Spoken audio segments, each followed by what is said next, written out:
Well, then, welcome to episode something of our first kind of season of our Star Trek Adventures Reliant game.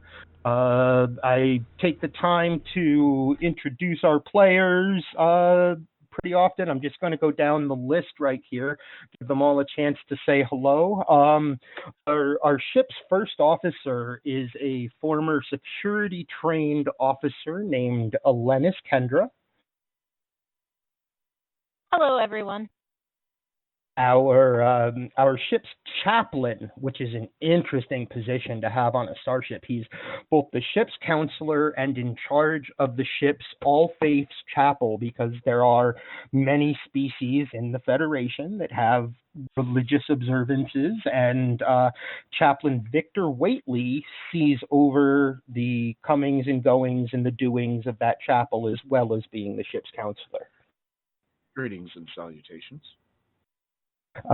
We have a guest star tonight who sometimes joins us, who is a longtime former Foundry author and longtime player of Star Trek Online, likes Star Trek Adventures a lot, and so once in a while, our friend Green Dragoon joins us to play a character named Jennick Rosso, who is the red shirt who is very bad at dying. I know, I'm clearly not playing this game correctly. The ship's pilot and also in charge of the life sciences, specifically life sciences division of the science department, is an IBI, which is a race created by Duncan, Idaho for the STO Foundry, and is, I think, like the third or fourth IBI in Starfleet, Kara Junrani. Hello, Kara Junrani here. Remember, everyone, early to rise and early to bed makes a person healthy, but socially dead.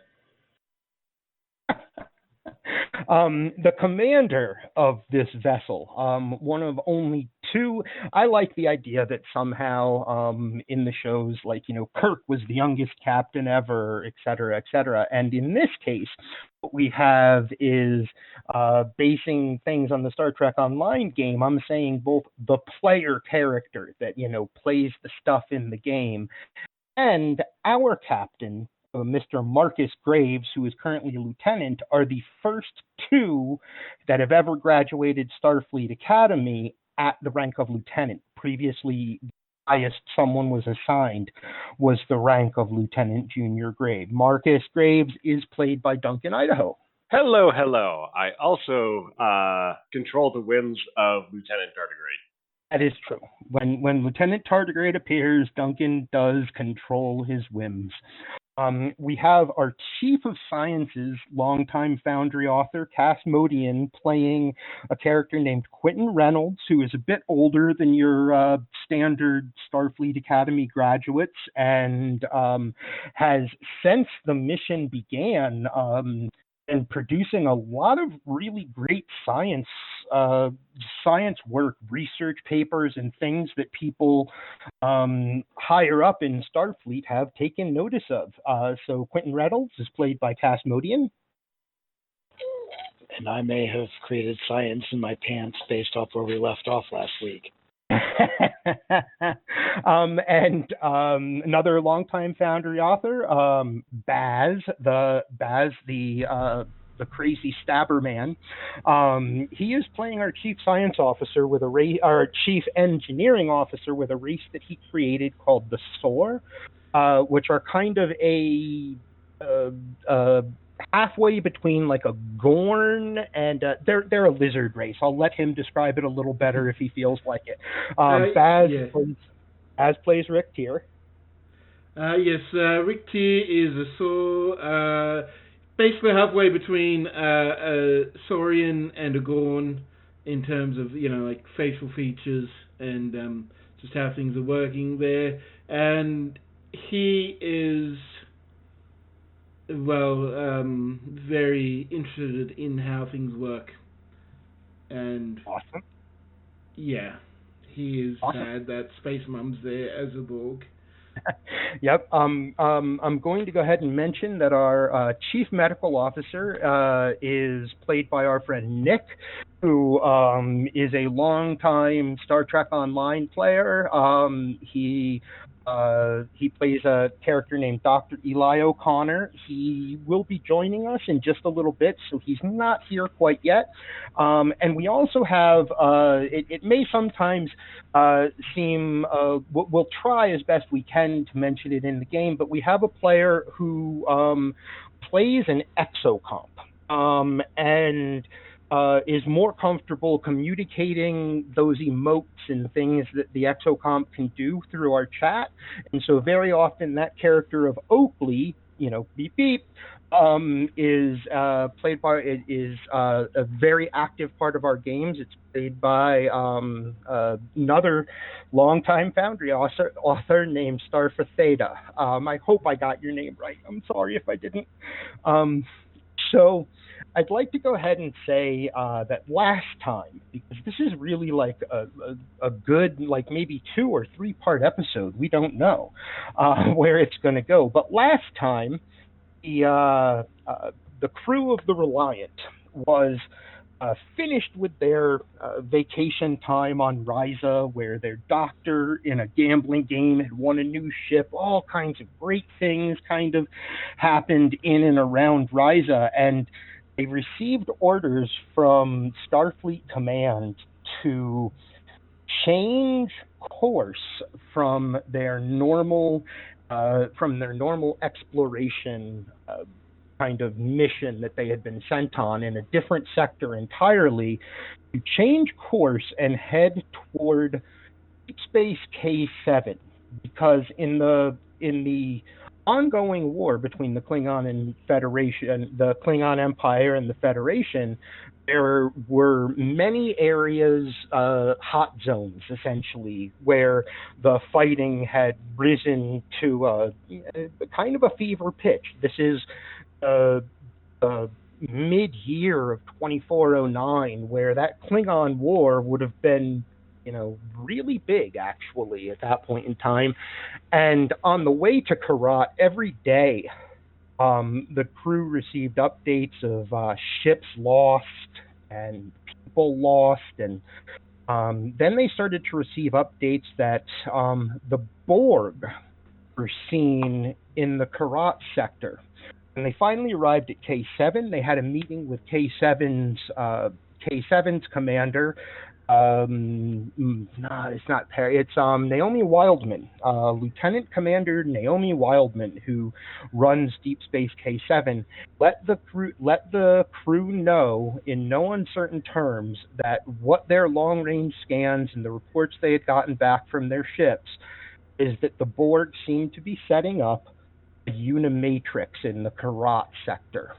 So Reliant, along with some other ships, sister ships of theirs from the second exploration fleet that were also basically redirected to this conflict, they all were dispatched to the Karat sector. And upon entering the sector, the Reliant could see what we all know as the 2 moons, one with a huge chunk just blown out of it from a spot where 2 starships, Klingon and a Federation ship, had done battle, resulting in the loss of the Federation ship and some of its crew. And there's just a huge chunk of the moon that's completely blown away. And as the Reliant began to do scans of the sector, they detected a ship that's kind of important to them.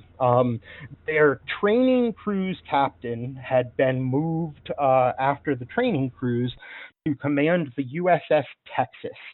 And they detected the Texas adrift not far from where they came into the sector, and discovered that the entire front half of the saucer section had been cut away, and that the ship was being assimilated. As they looked at it, they could see that the ship was being assimilated. They scanned that there were 47 crew left out of a crew of, I believe we determined it was just about 600, and that crew had made their way to the lowest decks of the ship. And our heroes, being the heroes that they are, rather than put the Reliant in too much danger by getting too close, because there were Borg ships, there's a Borg sphere that is patrolling the area directly around where they found the adrift Texas. And instead of putting the Reliant into the path, their officer Kara Junrani suggested that they take an away team on a shuttle. And that's what they did. Making their way on board in environment suits through a completely decompressed hangar bay onto the ship, following the advice of their engineer, Rick Tier, who's with them, they decided to take Jeffries tubes to try to get to the lower decks of the ship where the Borg had not begun to assimilate yet. And unfortunately, this being a game that depends on dice and all, poor Baz, playing Rick Tier, rolled 2 complications, which meant, for me, that I had great fun, saying that the Borg they were going to encounter arrived many rounds before they would have. And so the group basically emerged into engineering through the Jeffries tubes. They could see the large 2-leveled warp core where the top level is more like a gangplanks around the warp core, and that's where they came through. And on the lower level, there's a door, catwalk. Thank you. There's a door that leads out, of course, on the lower level. And as they made their way into engineering, before they got a real chance to scan anything or really get their bearings, the door to engineering sprang open, and they saw the red lights, the laser beams come out of the dark. Not laser beams, but the Borg eyes.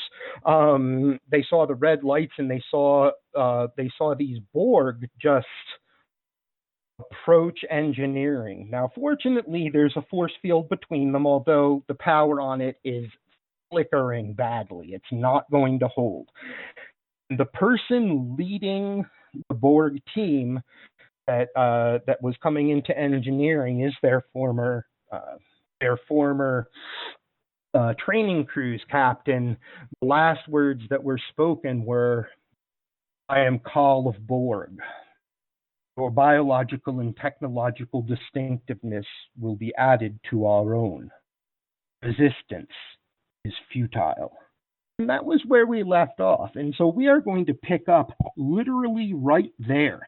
The away team, consisting of Alenis Kendra, Jenik Rosso, Ara Junrani, Quentin Reynolds, Rick Tier, and their security chief, an android officer named Bryce, who looks like Bruce Maddox as a young man. They are all there in engineering. There is a force field that is flickering power, and there's a baker's dozen of Borg that are probably about to bust through it. So we're going to pick up with that team in engineering, and take it away. What are your reactions to seeing your former commanding officer as a Borg? She still has her Starfleet uniform on. It's ripped and torn in places where the Borg tubes and stuff are coming, from her head down to her shoulder and things like that. But it's because it's not an assimilation that has been a long time. Like, she hasn't been assimilated for years or anything. She still has a lot of her original appearance. It really looks like what the woman many of you came to call Space Mom. Captain Cole is the one that just spoke. So what would you all like to do? Anyone can start. So Rick sort of most of you probably know Rick as he's very like positive, like loose. He's like even like he's sort of like very congenial as a reptilian, but you know you see him like all the muscles of his body sweat tense up and he sort of like freezes for a moment.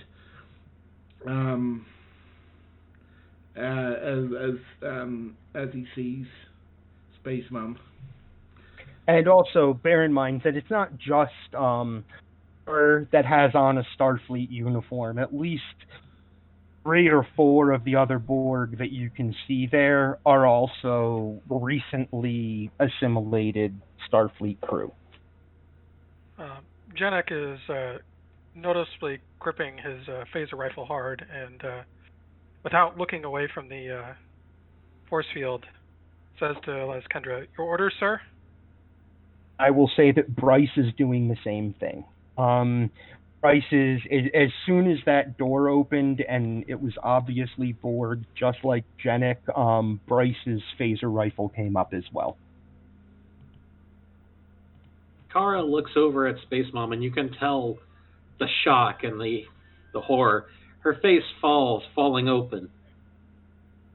But merely a second later, it starts to recover, and her open-mouth shock gives way to a wild-eyed and aggressive grin.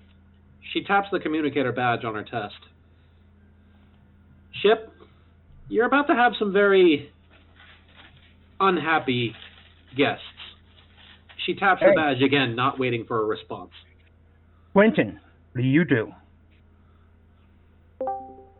Hun, we have a problem. I like that. We have a problem.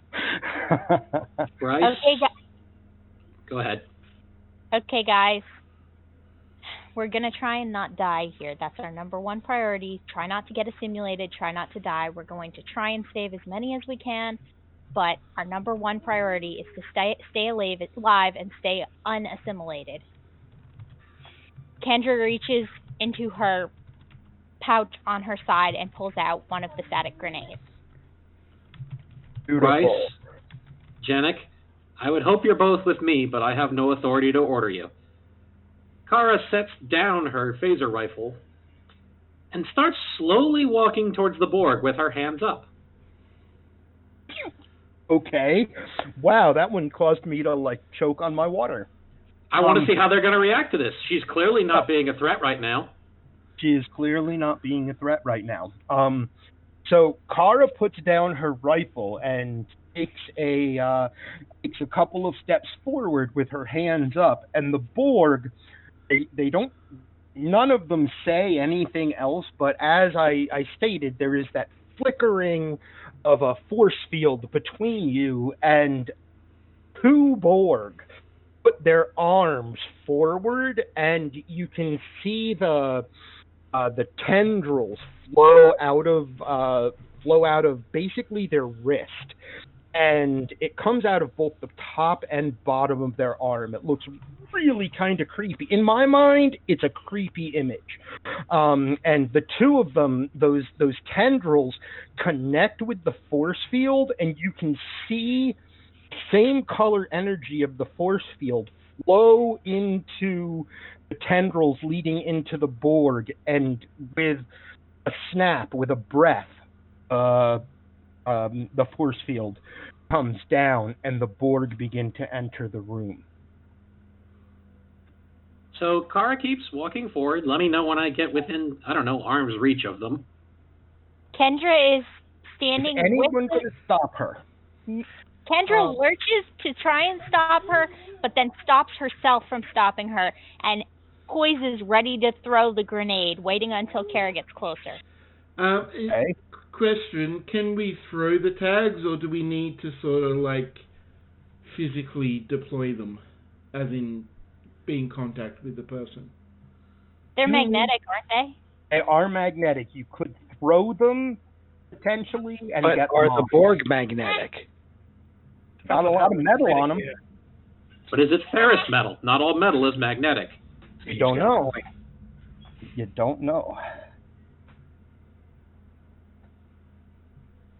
Anyone like to do anything before Kara? Can I do like a knowledge check to see what if I can identify any metals, like any ferrous metals? Sure. Let me open up the drive, which is our place where all things Repository of knowledge. a repository of knowledge of your character sheets and such. Let's get Rick Tier's character sheet called up.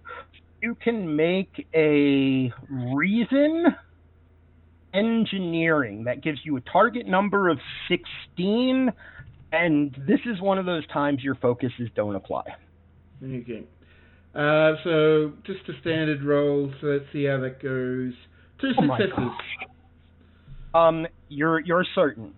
If the throw is good, those tags will stick to a Borg. We're certain of it. I feel like Janek should make some kind of a roll to see whether or not he keeps his cool. Go ahead. Make a. We have. Let me look at the sheet. Keep your cool roll. I mean, to be fair, Kara just asked you to follow her, and she just put down her rifle and started walking toward the Borg. I'm going to say keep your cool is presence and command. If you have a focus that applies, you can feel free to use it.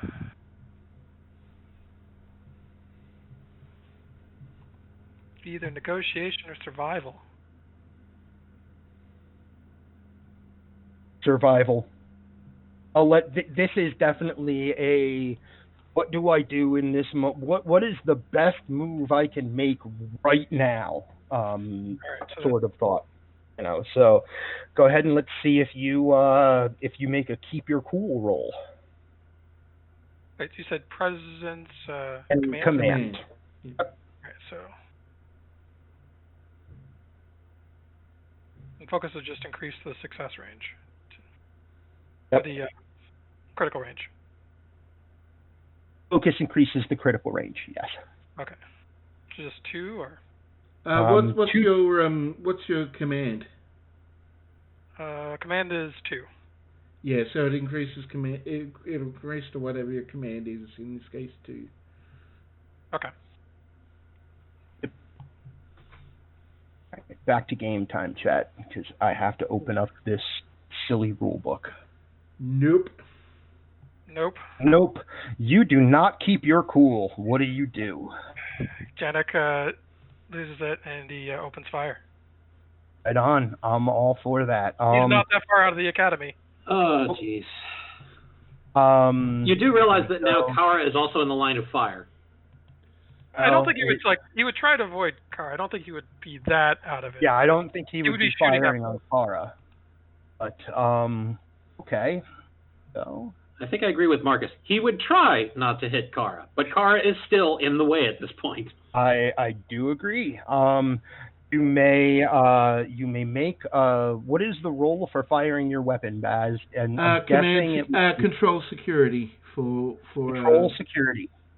And do we know what the energy setting is on the rifles at the moment? Question mark? So you can use a minor action to charge them if you want to do any special. Elena's told us to put them on stun before. She didn't want anyone killed. Yeah, and I think by default they're supposed to be on stun. Yeah, and you guys did last game get the order to keep them on stun. So. Okay, so is that rolling 1 or 2 2. d20s? Do you have a focus that applies? Hand phasers. And phasers. So that gives you an increased critical range, 2 dice. So what's your security? My security is 4. So that the range is 4. So what's your control? Pretty good crit range. Control is 9. So that's a target of 9 plus 4 is 13, and a crit range of 4. Yep. 1 success.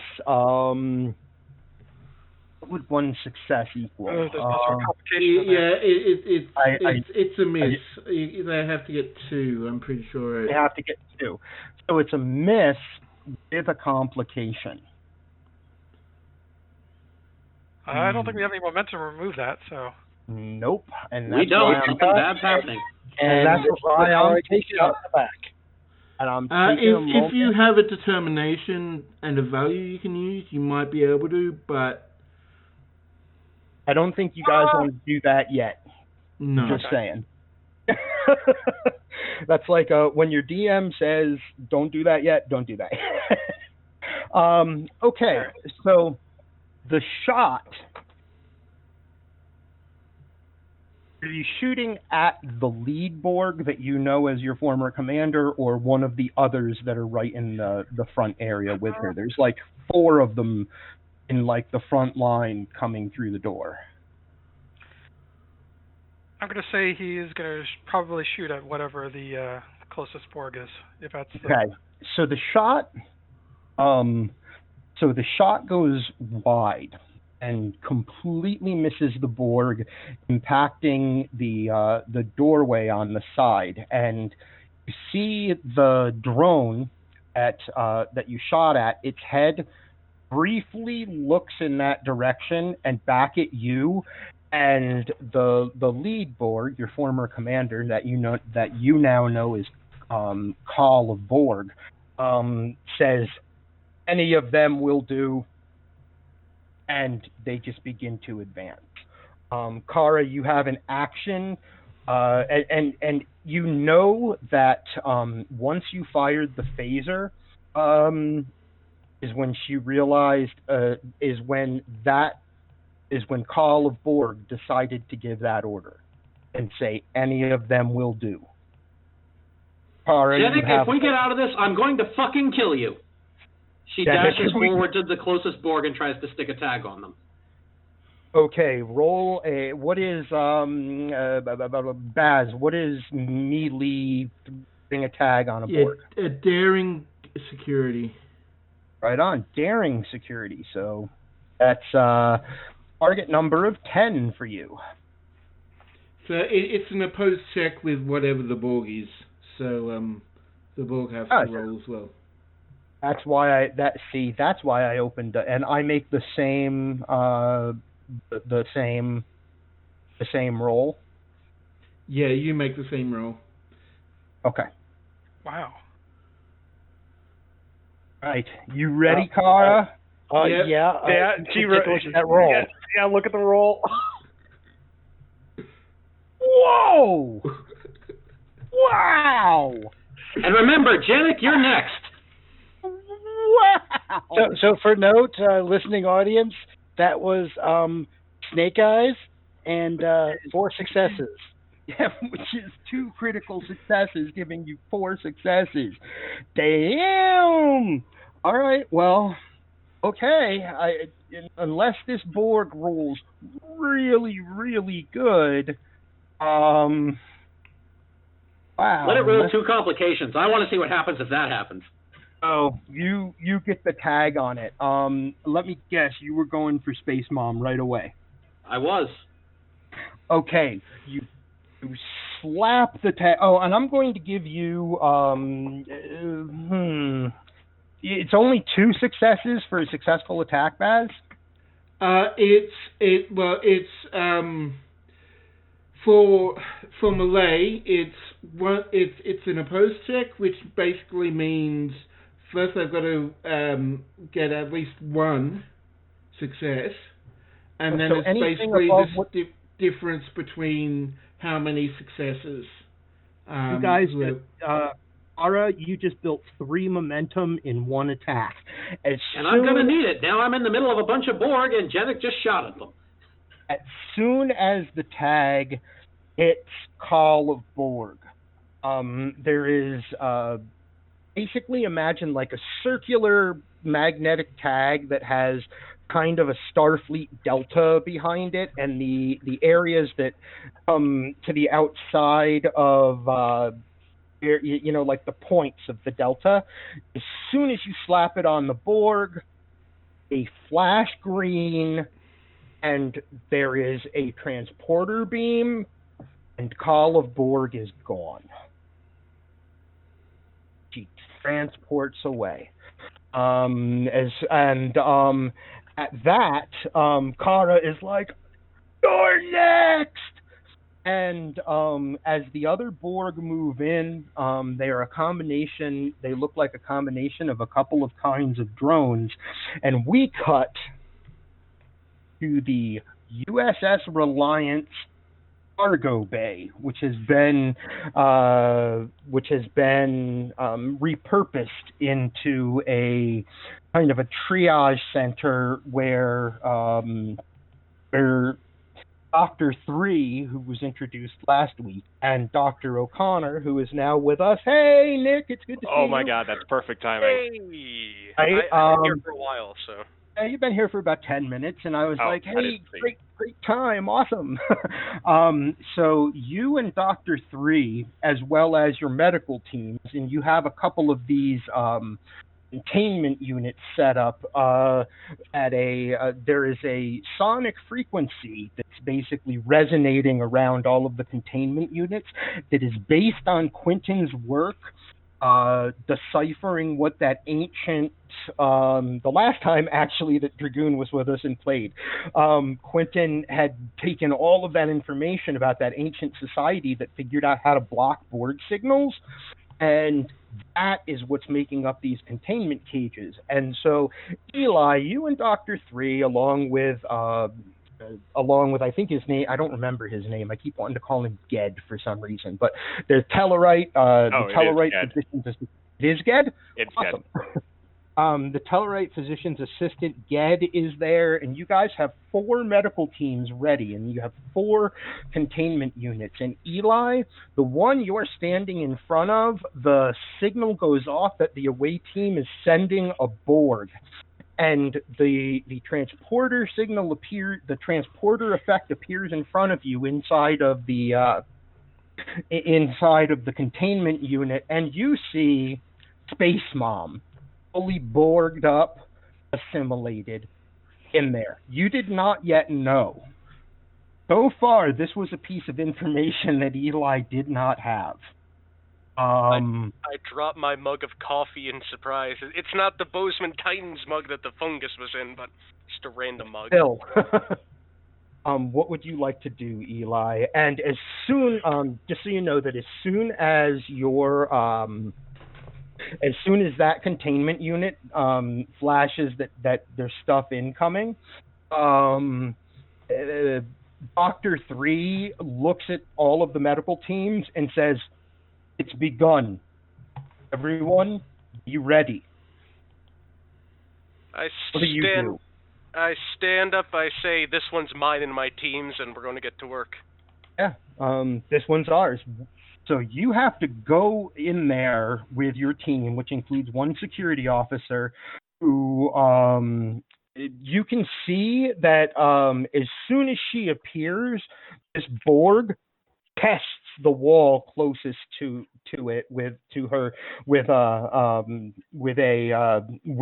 shot from her arm, and then looks over at you silently, staring.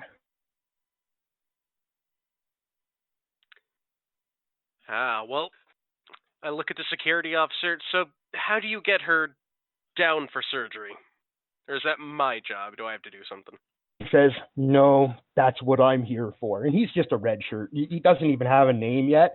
And he steps forward, lowers his hand phaser, and you see one of those wide blast stun settings hit the Borg in front of you, and there's a momentary kind of stun, and he goes, "Now it's your job."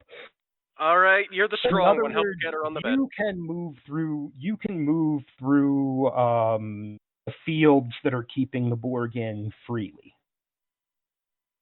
All right. What would you like to do? The Borg is stunned in front of you. I want him to get her up on the surgery table. Boom, you call for the surgery table. It rises up out of the floor, and your assistants lower the Borg body onto the table. We should have just dragged her and then just, like, have it rise up under her. That would have been smarter. That's kind of the idea, is that it rises up out of the floor, and because she's stunned, the two doctors that are part of your team, or the nurses, physician's assistants, all they have to do is basically lay her back and she's on the table. And then you move in. What would you like to do? Well, let's start the surgery to de-borgify her. Okay.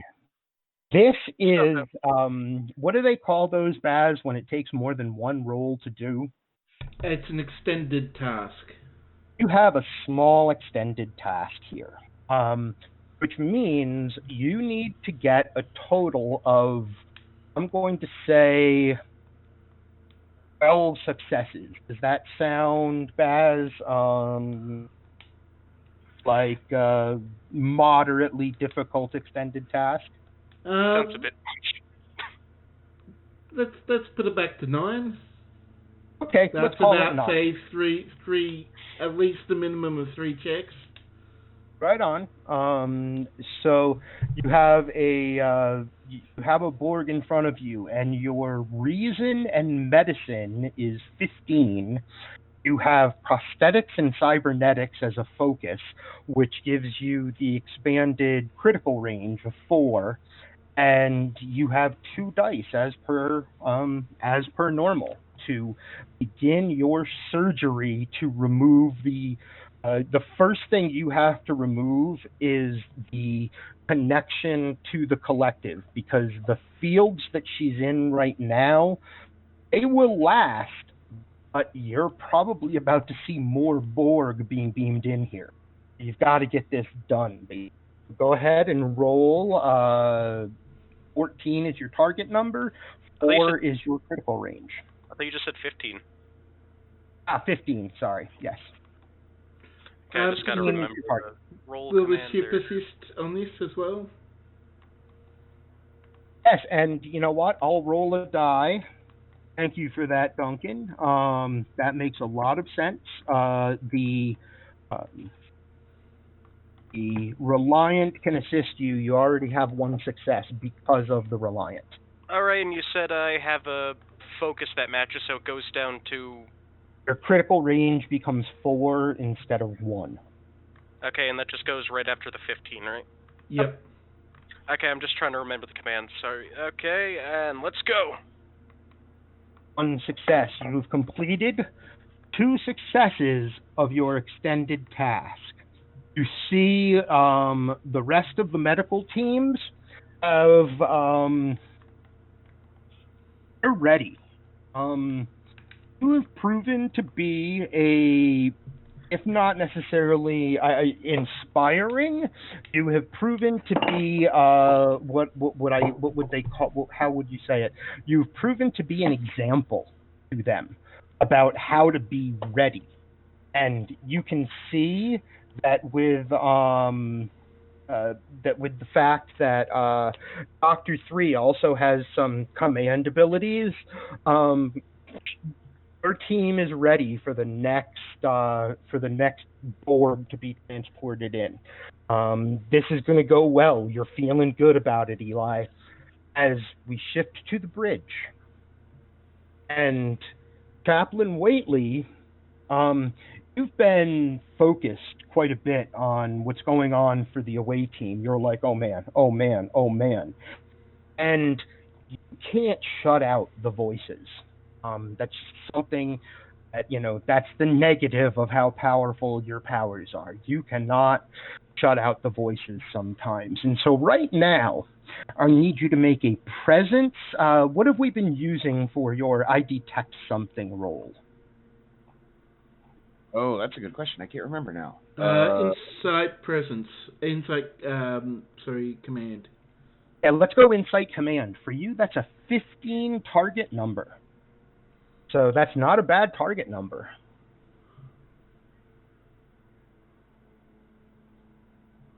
Two successes. You needed both of them to get all of the information. You only needed one of them to get some, but you got both. That doesn't build any momentum, but you'll be okay with it not building momentum. In the midst of realizing that all of, that so many of those Borg feelings and like minds that you feel over there, you feel some of them fighting against what's happening to them, like deep in their minds. They're Starfleet officers. They've been assimilated. They're not. Their minds aren't fully, accepting everything yet. And in the midst of all of that, you get a sense of someone watching, and then someone scanning, and then you get a sense of, a very clear sense of someone hunting you. And then you hear an order in your mind before that person gives the order in the world. You hear, "So you have them? Target all weapons." What do you do? I am going to try Just so you know, had you not gotten the second success, you would have felt all of that, but you wouldn't have heard the order in his mind before he gives it. So you have them, target all weapons. I am going to try to focus on where that person is.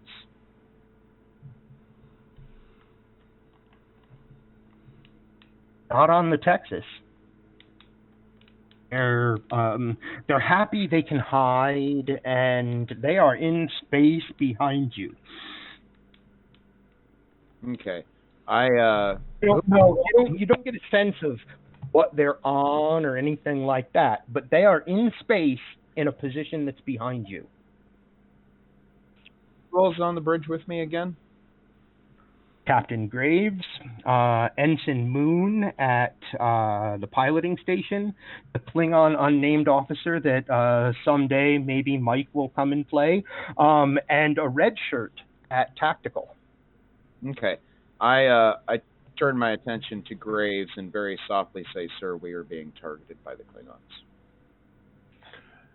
And we're still in low power mode. So what we need to do right now, I say we are being targeted from the flank by the Klingons. And okay, so I need to think about this for a second because we're in low power mode. Yes, you are. There's a sphere next to us. Our shields are down. Basically, at this point, it's boom, shields up. That will bring all of your power. That will bring all of your power online, going to red alert. It's what you have to do. Yes. I mean, there's no doubt.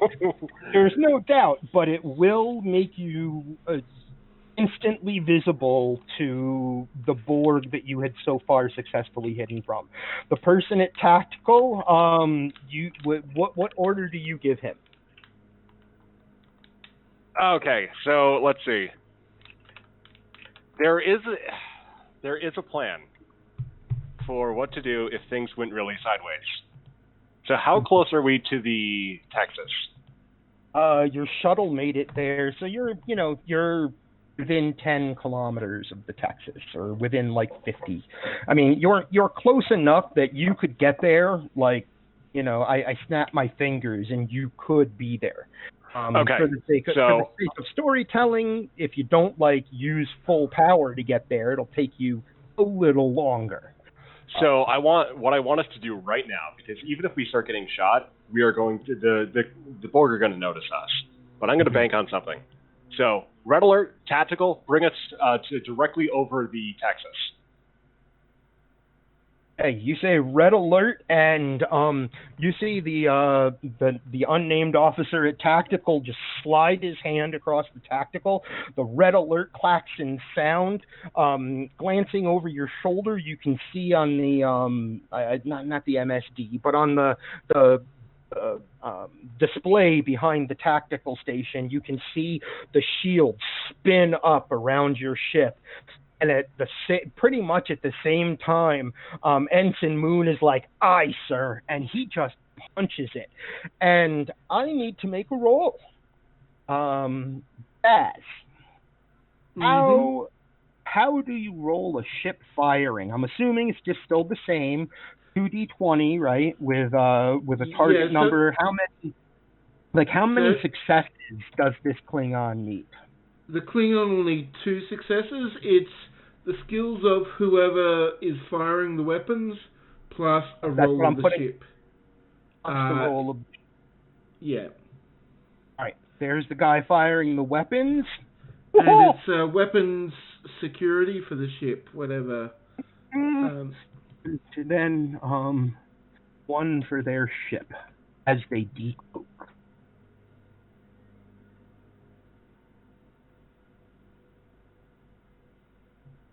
I did that wrong. What did I do? Oh, I put a roll in there.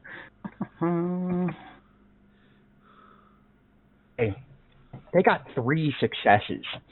As Moon says, "Aye, sir," and punches it, as the Reliant begins to move, when I say he punches it, he sets you guys right to full, essentially. And the problem occurs that when as soon as you start to move, this Klingon bird of prey, beautiful, like bird-like ship. You guys know what a bird of prey looks like. They're awesome. I love them. They're one of my favorite ships ever in Star Trek. Decloaks in those green cannon shots, just rip into your rear shields, and your ship rocks as it achieves its speed. And the officer at Tactical says, "Captain, our shields are not going to take any more of that." Like, he suddenly is worried. He almost stutters it out. "Captain, our shields are not going to take any more of that." Get us over the Texas and prepare to deploy the docking or the arms. What do we call those? The tactical arms? The docking arms? You say prepare to deploy the arms, and even though he's faced away from you, you can almost hear the smile on Moon's face when you say, "Get ready to deploy the arms." And he's still flying. Your ship is, remember I mentioned that the whole area is full of debris, of space debris, right? And so he has to bank and curve and zoom through all this debris to get where you want him to be. And while he's doing that, you say, "Prepare to deploy the space arms," and he just goes, "Aye, sir." And he presses another button on his console as the Reliant gets right into position above the Texas. The bird of prey is bearing down on you. What would you like to do, people on the bridge of the Reliant? There's really only 2 of you right now that aren't Yeah. engines. So do we have the arms ready to deploy? And are we above the Texas? Grab onto the Texas, extend our warp field, and get us out of here at maximum possible warp. What I can. Now we get to make his very first roll of the game, this NPC, Ensign Moon. Does someone else want to roll it? If you'd like to, I'll be happy to let you. All right, that's a no. So here we go, Ensign Moon.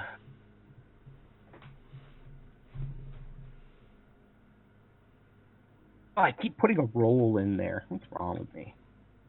I'm used to my D&D bot. What? He manages to slow a little bit, and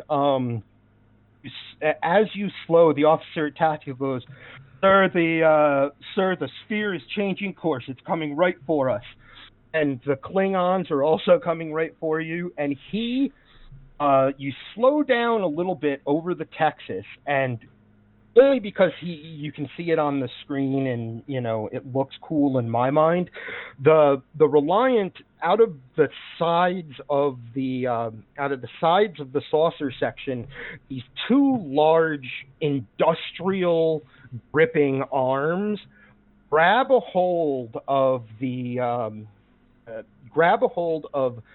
neck and part of the saucer section of the Texas. And the 2 successes, he pushes it and he breaks the laws of physics, and he extends the warp field and does a short warp burst, and the Reliant shoots into the warp corridor. Meanwhile, do you want to do, before we leave the bridge, is there anything you'd like to add in there, Chaplain Whately? Nah. Nah. I think it's good. Okay. Then we, meanwhile, on the engineering deck of the USS Texas, Kara is surrounded by Borg. Janik has just fired his rifle. Bryce, I'll go ahead and tell you what the NPC's action is first before Rick and Quentin and Kendra decide what they'd like to do. Bryce looks to Kendra and he says, lethal or not? Not. Drops his phaser rifle, letting the sling hold on his shoulder, so it's still hanging at the side, and he goes in at the one that Kendra, like it was scary. It was really scary for a moment, because this Borg had, like, assimilation tendrils coming out of its fingers as it was, like, moving, like, down to grab you, and that's gotta be terrifying. You know, in my mind, you're like, with this Borg about to assimilate you. And from behind you, I have to make his roll now. So it's, you said it's daring, Baz? Yes. Daring security. From the way, okay.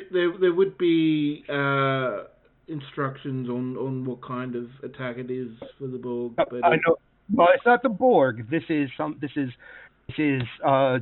good for Kara, actually. We hope. That's good for Kara, because right from behind you, Bryce and the rest of you see him move with inhuman speed. He's Data. He's not the Flash, but he is more than human, more human than human. And he is next to and in front of Kara in a moment, and the Borg that was about to assimilate you is up off of the ground, one hand around its neck, and the other hand keeping that arm up in the air. What does Nick do?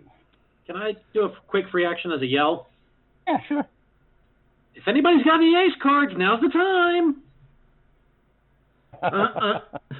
Rick's gonna try and fling one of the responders on one of the recent Fed converted Borg. Okay, that is what. It's not daring. It's that would be control as its range. That would be, so it's a control security, and I really doubt Rick has any I throw things. Yes. No, you know what? Holy crap! You have a focus that applies. Transporters. Okay. So I think it's 4. For security. Yep, 11 and 4, so it's 15, and 4 is your critical range. I'm gonna spend a momentum just cause. Okay, have an extra die there. And I'm rolling 4 successes. Down to 2 momentum. Oh man, and you build 2 momentum, bringing the group to 4.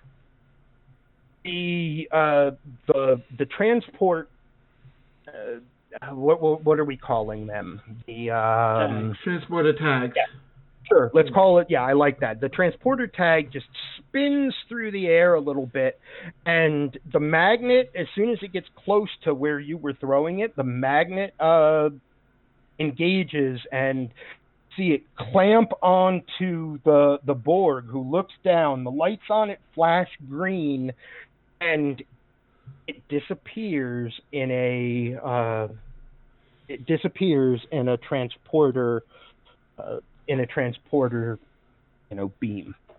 Quentin, what would you like to do? Was that the one Bryce was holding?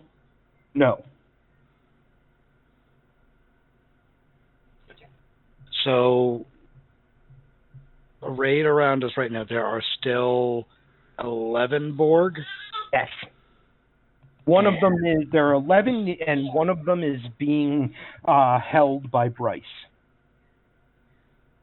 I am going to target the closest Borg to me with a transporter tag and hope the gods of and hope that RNG are with me. Hope that your throwing arm is not what it was in the academy, and in fact is better. So, it is a control security. Your target number is 13.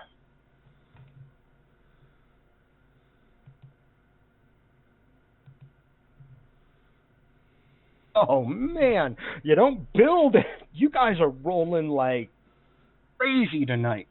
You don't build any momentum, but another one of those Borg that still has the Starfleet uniform on it, transporter tag hits it, it flashes green, the transport beam grabs it. Finally, we get to Kendra. What is your action here? Okay, I kind of slide forward and kind of just stick a transporter tag on the Borg that is dangling in the air. And I have an out of character question too. Okay, go ahead. My out of character question is: does strong paw give me a -1 difficulty if they try and assimilate me? Yes. Okay. That's a good question, and my instant answer is like yes, absolutely. It is a daring security check. Let me look at the character. I mean, I assume you guys probably have your character sheets too, but it's daring and security. Target number of 12, and combat and tactical strategies. It is a very good strategy to be going after the one that Bryce currently has immobilized for a moment. You have one extra die, because if the extra die, go ahead and roll it, is also a success, and then you will build a momentum. Roll one more die. Exclamation mark before that. Yep. Yay for technicals. You build a momentum. You guys are now at 5 momentum. Wow. And the transporter tag, it's the one that Bryce is holding. And it flashes green, and then it flashes green again, and then it flashes green again, and then the transporter beam takes it.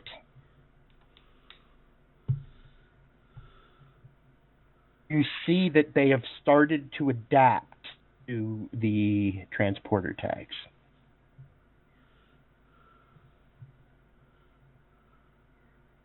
Back to the top of the round, as it were. Kara and Jenik, what would you two like to do? Either one of you jump in, go first. All right. Do you want to go first, or do you want me to go first?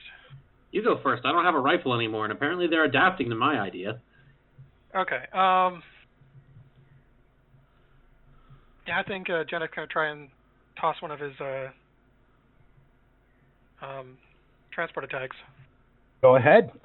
We have another daring security check, and there's a good chance for a security officer that one of your focuses applies.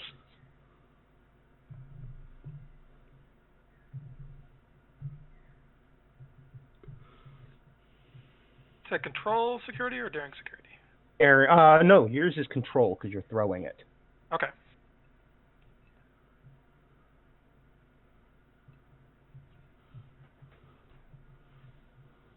I don't know if it's my focus is exactly applied to this. Athletics. That totally applies. Okay.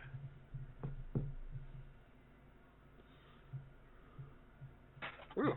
That's me literally dropping my pen on my table saying, can you guys stop rolling amazing successes, please. Well, Panic's got a lot of failure to dig himself out of. That transporter tag hits one of the actual Borg. It doesn't have a Starfleet uniform on or anything, and when the tag hits it, it's slower even than Kendra's was. It's like a green flash, it's 4 green flashes before the transporter beam starts to take it. Before the transporter beam starts to, discorporate it in front of you guys, and it looks like even the transporter beam takes a little bit longer. What would you like to do, Kara? 8 Borg left. Janek just comments, stating the obvious. Sir, I think they're adapting. Someone has to. Yeah, no shit, trigger hands. Kara grabs the back of Bryce's uniform and hauls him and herself back towards the rest of the group. Bryce is very heavy. Yeah, well, I don't have any good weapons. They're adapting to my only strategy, and me and Bryce are out in the middle of nowhere. As you start to pull him back, at first, it's like he doesn't quite he thinks he's in a good spot, and then he realizes that you're not, and you getting back to the group, basically you have a bodyguard right in front of you. Anything that wants to get to you has to get through him. Yeah, but I still can't do anything, so if he's not going to go, I'm still going to retreat. He's retreating with you, and you get back to where you set your rifle down, and you're back with the group. Tyr, what do you do? Yeah, that's what, I'm imagining this fight happening in that pit, the warp core picture that you just shared. It's like, this sounds so cool. Except, of course, the warp core would be much more sickly and unstable looking than that one. Yeah, that's very true. I mean, I sort of want to steal Quentin's thunder, but I won't. I will just pick up my phaser and shoot one of the Borg. There's a control security check. Yeah, I might as well grab another momentum. Use another momentum. Let's do it. No, that's I have phases, so that is 4 successes because I forgot to put in stuff, but 4 successes on my phasering.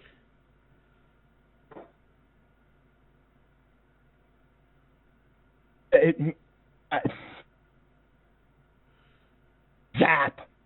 Zap, zap! Borg falls over back into the and you gain back the momentum. You guys are still at full. Zap, zap! It gets hit with the phaser that it has not yet adapted to, and he falls back into the corridor. Quentin, what do you do? You guys are leaving me speechless with these rolls. Seriously, everybody listening, it's like, except for that one complication, they've been. Oh, this is so bad for the enemies. This is the reversal of what happened last episode. Right, Quentin. Going to fall back a little bit. So, what is the distribution of Borg right now? How are we looking as far as long-term Borg versus recently assimilated? There is only one recently assimilated Starfleet crew member left among them. All right, that leaves 7 Borg standing? 8. 4 of them have already made... No, 7, because of the shot Rick Tyr just made. 4 of them have already entered engineering, and the other 3 are right at the doorway. Your idea of shooting the plasma conduit has to happen now, or it won't work. What is the status of all of our party? Are we all still in full environmental suits? Yes, you are. And thanks to Kara, we're all back in the same place. Yep. So 3 are still on the other side of a doorway, huh? Mm-hmm. Is that doorway? Is that door mechanism at all active? No. Well, it probably is, but they have it open right now. Essentially, you have a shot at the plasma distribution matrix right now that would catch probably at least 5 of them. If you wait, they're all going to be in the room, and that shot won't catch any of them. I yell at Kendra to get her to toss me one of her grenades. You throw it? I toss him the grenade. Okay, what do you do? Got a grenade in hand. Roll for initiative. I think we're past that. Baz, what is the roll for rolling a grenade into the enemy? I don't remember, but I think it would be probably control security. Yeah, let's go with control security. 13 is your target number. Remember, you guys are at full momentum. Grab another die if you want it. Well, I need the die. Everybody, The surgery. Is there anybody polling yes, no?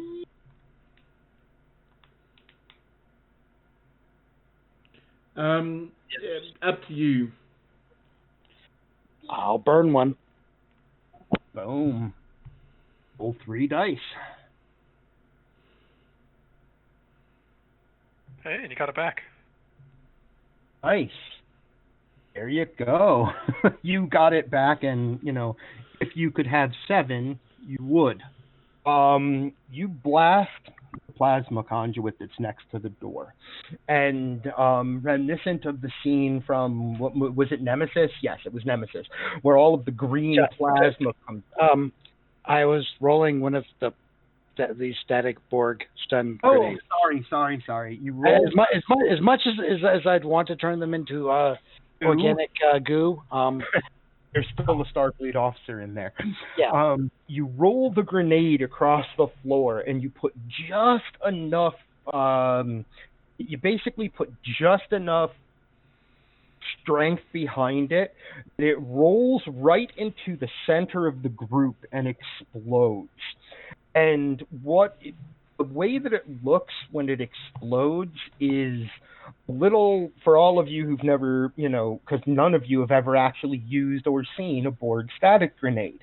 There is this popping blue, kind of more like a turquoise color flash that almost looks like 4th of July sparklers, and it explodes in the 10-foot area, the area surrounding all of those Borg, and the effect is instantaneous. All of them pause, like the last thing that they get out, and it's going to be Kendra's turn next. Their turn was going to be doing something in addition to saying this, but the last thing that they say before the static grenade explodes in the middle of them, all 7 that are left entering into the room in unison say, "Any of them will do." And then the grenade explodes, and they instantly all stop in their tracks for a moment. What do you do, Kendra?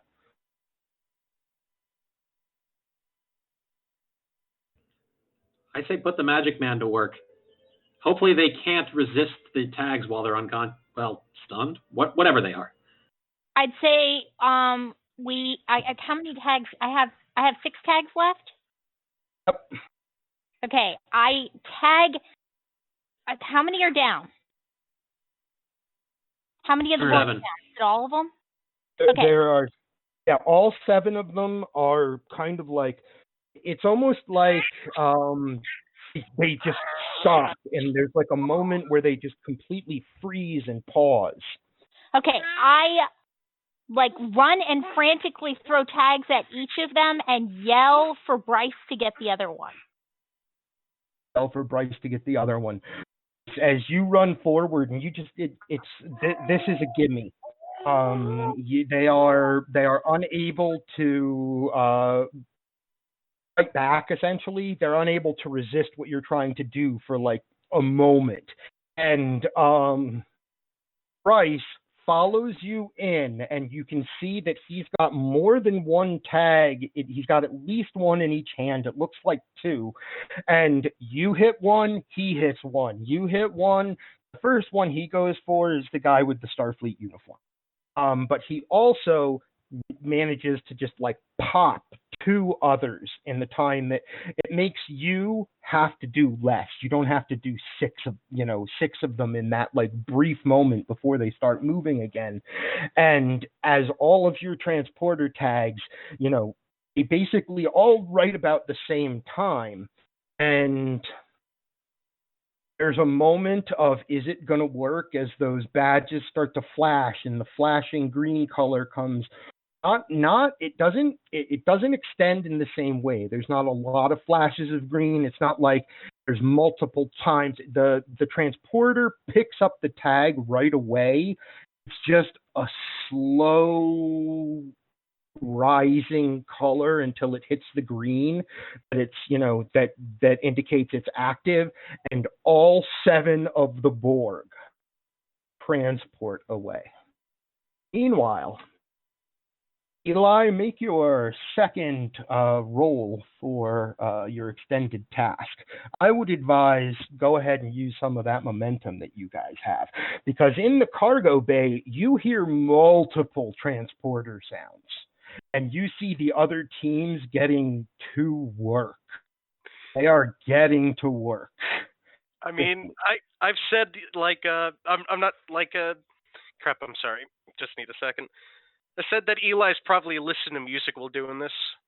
Okay, but maybe you don't hear them, but you do see the flashes in the other containment cells of more Borg, and there's even another one that is contained now, transported into the corner of the one you're in, and it is the security officer has his phaser ready and is looking at it. You now have Paul of Borg, who is your former commanding officer, who you're working on, and another Borg ready to, that need the same deal. So I would advise using some of the momentum here. All right, so do I just add another die on? Should I also add on the ship die too, or do you want to do the ship die? You can go ahead and roll the ship die. Its number is 14. Number is 14 to assist you. All right, so I'll do that after, but... Right. Okay, so Eli how do I has do the momentum again? Do I just add that on with momentum? You roll 3 dice instead of 2. All right, rolling 3 dice. Oh, shit. Uh-oh. Can I use more momentum to mitigate that? No, but how can we negate a complication, Baz? So he can spend 2 momentum or use the determination to re-roll. Either of those would be a very good idea. Where's my determination? Do I have? Remember, you have to have a value that fits before you can use determination. Yeah, you have to have a value that fits, and if you do, you can use a determination to re-roll. But I think I have one if you can't come up with it. I do have a suggestion. I mean, look through my values, Q. Do you think any of them fit? I do.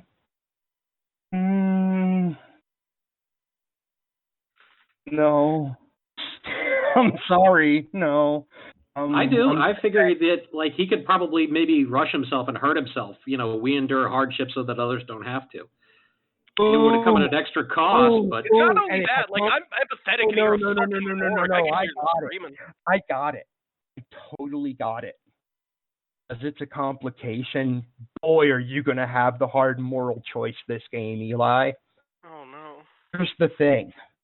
As soon as you get in there, you realize that now don't neglect the fact that you did get one success toward your extended task. You still got that. But the complication is, as soon as you get in there to start disconnecting the thing that connects her to the Borg hive mind, you realize that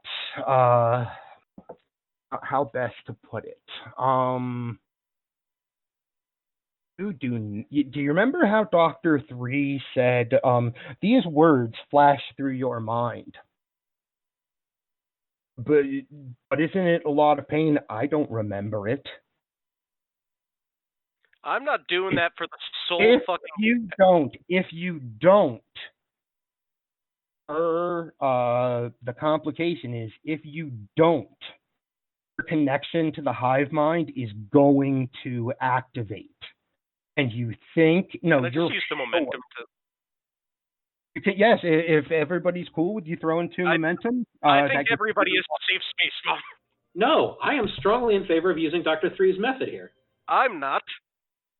It's a moral choice. Yeah, but you were asking if everybody agrees, so I'm just going on the record that I don't. Also, keep in mind, I'm an empath. I could feel that pain too, so... Yes, we endure hardship so others don't have to. That's exactly... Yeah, but that's only if I fucking hurt myself. That's... and you will be. Well, and you will be hurting yourself if you have to do this. I mean, I'm already empathetic It near will allow you to re-roll. Choose your pain. We could all die, though. If you No, don't that's when I get have back her to the connection. bridge. That's when I get back to the bridge. That's when the you all die part might, start happening. Anyway, do you want to use your determination and spend your determination? I believe that lets you re-roll 1 die. Am I right, Baz? Determination allows you to re-roll as many as you want, whereas momentum only allows you to re-roll. So in this case, you could re-roll 2 dice, and here, let me tell you what the ship gave you, because we actually don't have that in there. The ship is giving you 1. So you actually have earned... You want to re-roll those 2 dice?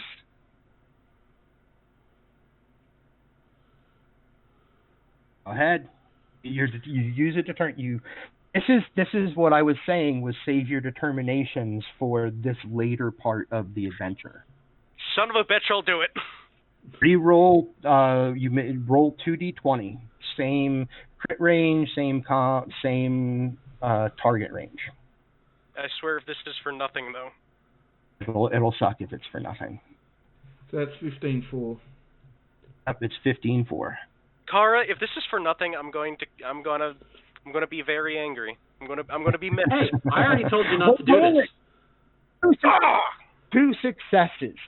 So what happens is you see it happening, and that's 2 more successes, so that you now have 1, 2, 3, 4, 5, 6 successes on your extended task. You only need 3 more. That was really nerve-wracking. I loved running that scene. What happens is you see it about to happen. She's a stronger level drone than you've studied about. She certainly is put together in a more tactical way and with some higher tech than the one that you autopsied. She's a tactical drone, obviously.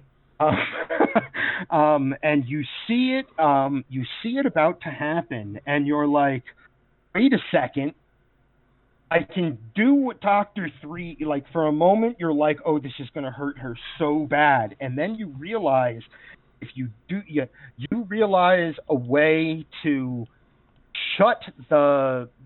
won't be able to remove it until later in the surgery, as you need 3 more successes. But what you can do is you can basically cut and shunt the power off of it so that it doesn't reactivate. But you have to put it to a different system. What system would you like to put it to? For the options, what systems can I put it to? Body. What do you want? Where do you want to send the power? Oh.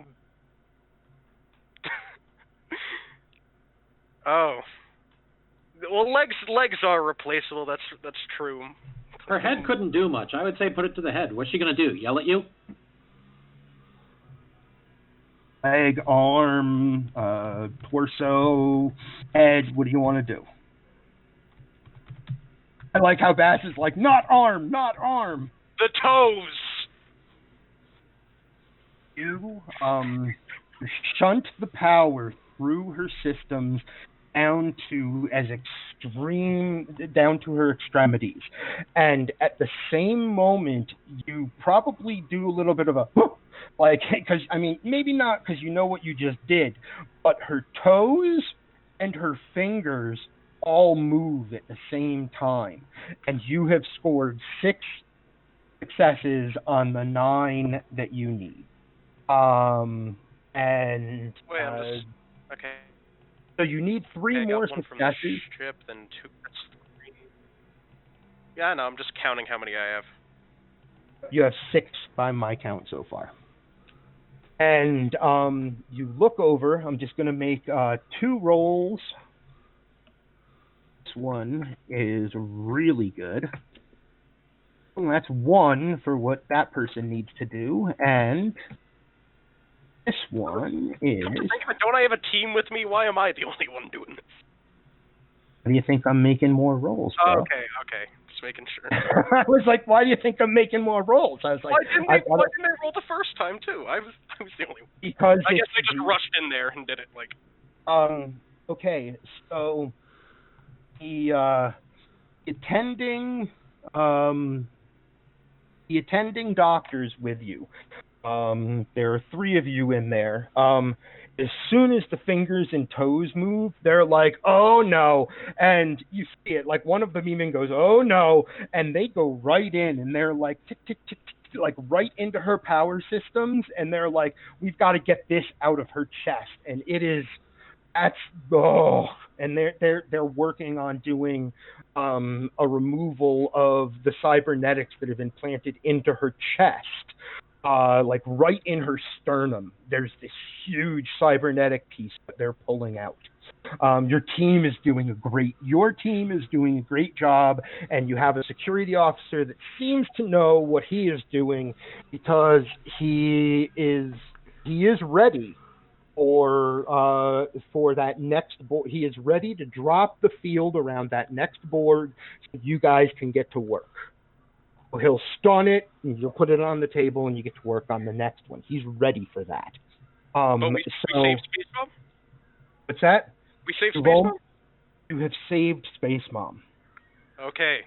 And the saving Space Mom comes when you pull this long, I mean, it's kind of a small little device. You've seen one before. Implanted near the base of the skull, and it has wires that nearly ran the length of the spine. And that's the communication device. She still has implants, but you have done what is needed to pull her away from the Borg. We'll fix her up later when there's no, rush. That's the idea of what was done to the cargo bay. To do what you just did, and the attending team helping in whatever way they can.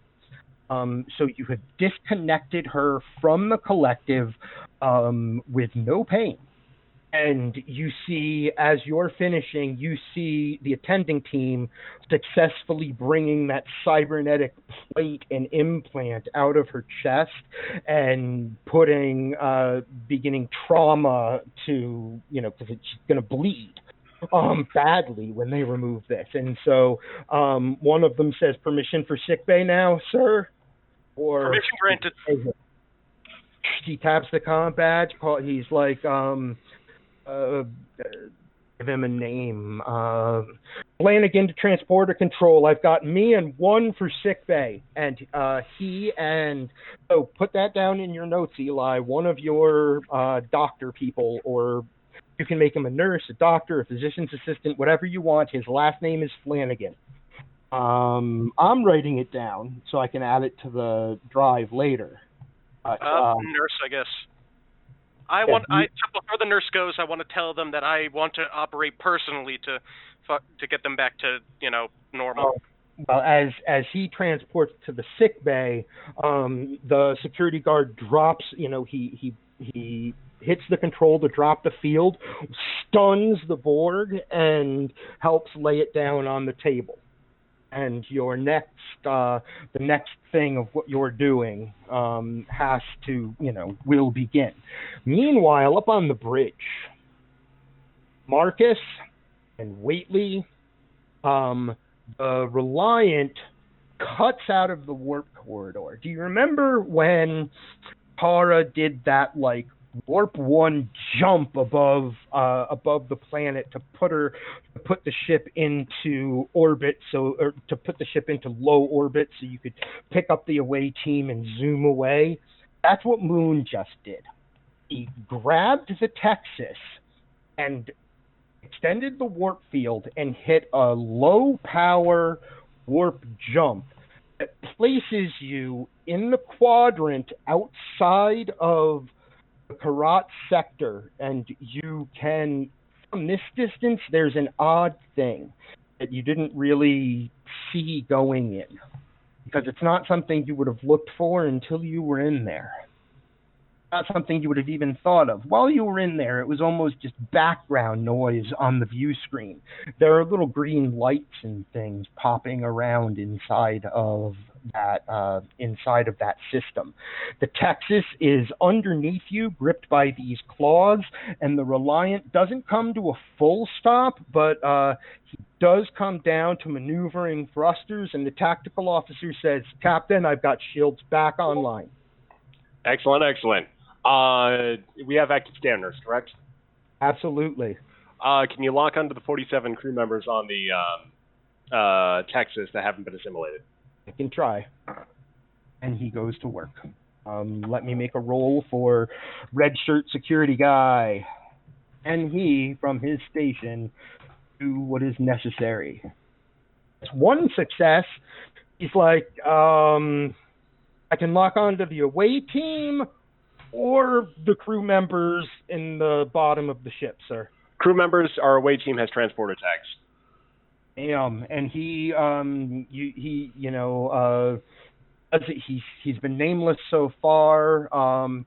He is an individual that has small pointed ears, but looks human aside from that. Like, instead of like having full Vulcan pointed ears, his are just small, right? Yes, we can absolutely add to the ship roll too. That's right. I forget that. I'm glad you guys remind me here. So the ship has better numbers. Oh my god. Nat 1 for the ship.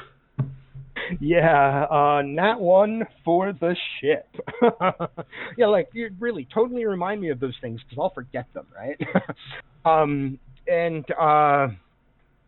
Wow. Yeah, you're in really good position. Active sensors,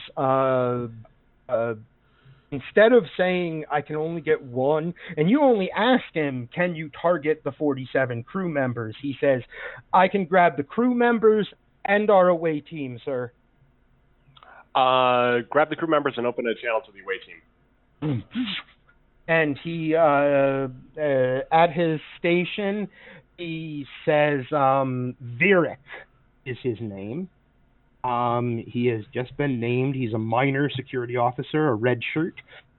He says, Virik to transporter, here incoming coordinates, and you have and he says, channels open, sir. Graves to away team. We are beaming the 47 crew members aboard. We've been attacked by Klingon bird of prey. Can you do anything more down there? We can get our shuttle out. Is the shuttle important? Absolutely. I was about to say, you just realized who you just asked. Of course she says the shuttle is important. But also, this is the new one, Captain. It has the blast shield. All right, leave it at that. That's perfect. It's the new one with the blast shield. We can try and tag a few more Borg, but I don't know how successful we'll be at this point. Are they adapting? You say, are they adapting? And from someone breaks into the channel. Faster than we like. Someone breaks into the channel and says, Captain, they're adapting to the medical procedures. It's all right, not probably fast. All right, we probably can't save any more of the crew members down there. So salvage anything you can. But if It's just a shuttle. If we need to leave it, let's leave it and potentially detonate it as well if need be. You can hear the sadness in Kara's voice, but she obeys without question. Aye, Captain. Moon turns his head over his shoulder and he says, Captain, if we're not pulling any fancy maneuvers for the next 5 minutes, permission to leave the bridge. Granted. And it looks like he has an idea. He runs to the turbo lift. Oakley, where are you on the ship? He's on the bridge. He is on the bridge? Yeah, he's on the bridge with us. I didn't know Oakley was on the bridge. Yeah, Lieutenant Tardigrade's the one who's not here. Okay. Oakley, are you on the bridge? At the secondary piloting position? All right, you're observing the MSD. So he doesn't ask for permission to leave the bridge. He says, Captain, I've got an idea. Granted. Oakley. That's your name, right? Beep. He has like a smile, and there's a beep that comes from the exocomp. He goes, you know what I'm thinking? I need somebody to get that shuttle home. Can you do it? A big smiley face appears on the front of Oakley's like he has this little monitor in the front, and he this smiley face appears. Oakley, he says, you've got to get that shuttle home. What you go ahead and type into chat what you would like Oakley to do. You could tell from the tone of his voice he wants Oakley to drop through space into the Texas landing bay and fly that shuttle home. That's exactly what he was thinking. There's no I'm going to say there's no way to misinterpret what his thought was, because you're so close to the Texas now. It's held right beneath you. All Oakley would have to do is drop out a hatch, use his little thrusters to push himself down to the Texas, go into the bay, and get the shuttle home. Would you like to do that? Boom. We don't really have stats for Oakley, but just roll 2d20 in the chat for us. Actually, Oakley put some stats on the cheat sheet. Sounds great. So I don't have the cheat sheet open right now. So just, go with the whatever Baz tells us are the right stats. As the camera follows Oakley zooming through the halls, passing a couple of members of the crew as they go, and basically popping out. Thank you. That way I can just click it open. Oakley. I'm going to say that this is a daring and con, as it would have to be navigation anyway. Yeah, daring and con. I like it. For you, Oakley, that is a target number of 14. 14. And this isn't really a fun thing unless Oakley really thinks it's fun. So you have 2 dice with a target number of 14. Thanks for linking the cheat sheet to me. Oh my god! So I love Arnold Lexicomp so much. So the camera follows Oakley as he drops out into space. It cuts momentarily to the bridge to Virik saying, "Away team, we are bringing you home now." As if he's just made that decision. He didn't get an order for that, Marcus. Do you say anything? Nope. He goes, "Oh, and all of your comm badges with 'We are bringing you home now,' and transporter beams fall over all 6 of you." Oakley, and then we're back to seeing as you guys are transported off of the Texas, the camera follows the beam up like it's going to take us up to the Reliant, and instead we see Oakley using his thrusters to fly, maybe does a barrel roll or 2 as he's going down, and flies into the It flies right into the landing bay where the shuttle is down. Flies up to it. Flashes like something like a light comes out of the front of him, and he like flashes open the shuttle, and all you have to do literally is just undock and yeah, there's like some beeps going on here, and some doot doot and beep beep, and and Oakley just kind of unclamps the magnetic clamps, and the shuttle kind of just drifts back out the back of the Texas shuttle bay essentially, and begins to fly up to take to dock back with Reliant. However, this is something. Let's see. Yes, I figured out how to do messages. Typing a private message. Talk amongst yourselves. Uh-oh. Who's getting the private message? We'll Not find me. out. Subterfuge. Going to keep Kara- listening to disco. Kara appears on the transporter pad along with the rest of the team. She looks up, takes a moment, unclenches her fists, sighs, and goes to rack her phaser rifle. While she does this, she very pointedly does not look at Janek. Rick Janek- sort of just releases a heavy sigh, and just sort of slumps a bit, and just gets a few big heavy breaths before standing back up to his full height again. You guys look good. I hug my wife. Thank you, ma'am. Permission to return to the bridge? Someone got a private message. I'm going to say. This is a great scene. I really like this scene. Bryce doesn't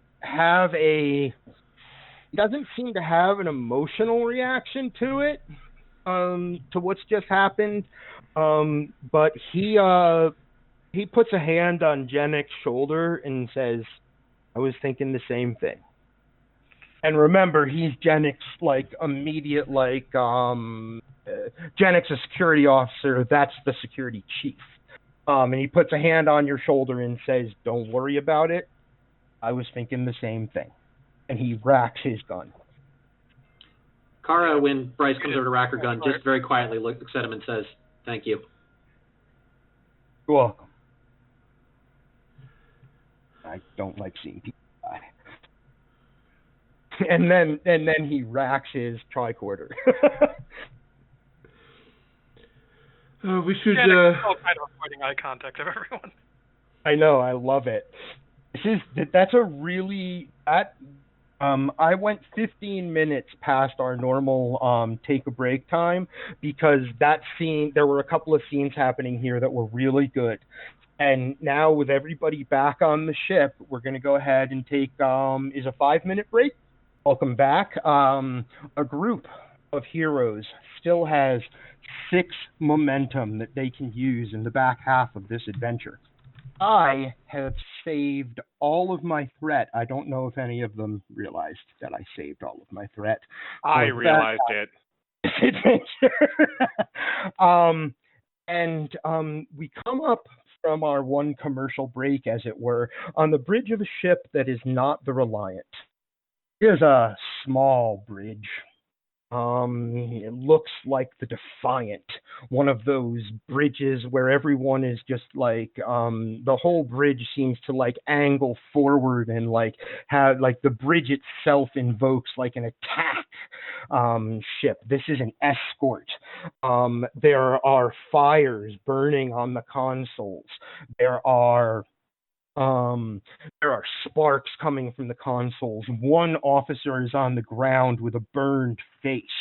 A person right behind the captain's chair, who's an Andorian, looks wounded. Is holding his right arm close to his body and working his console as best he can with one hand.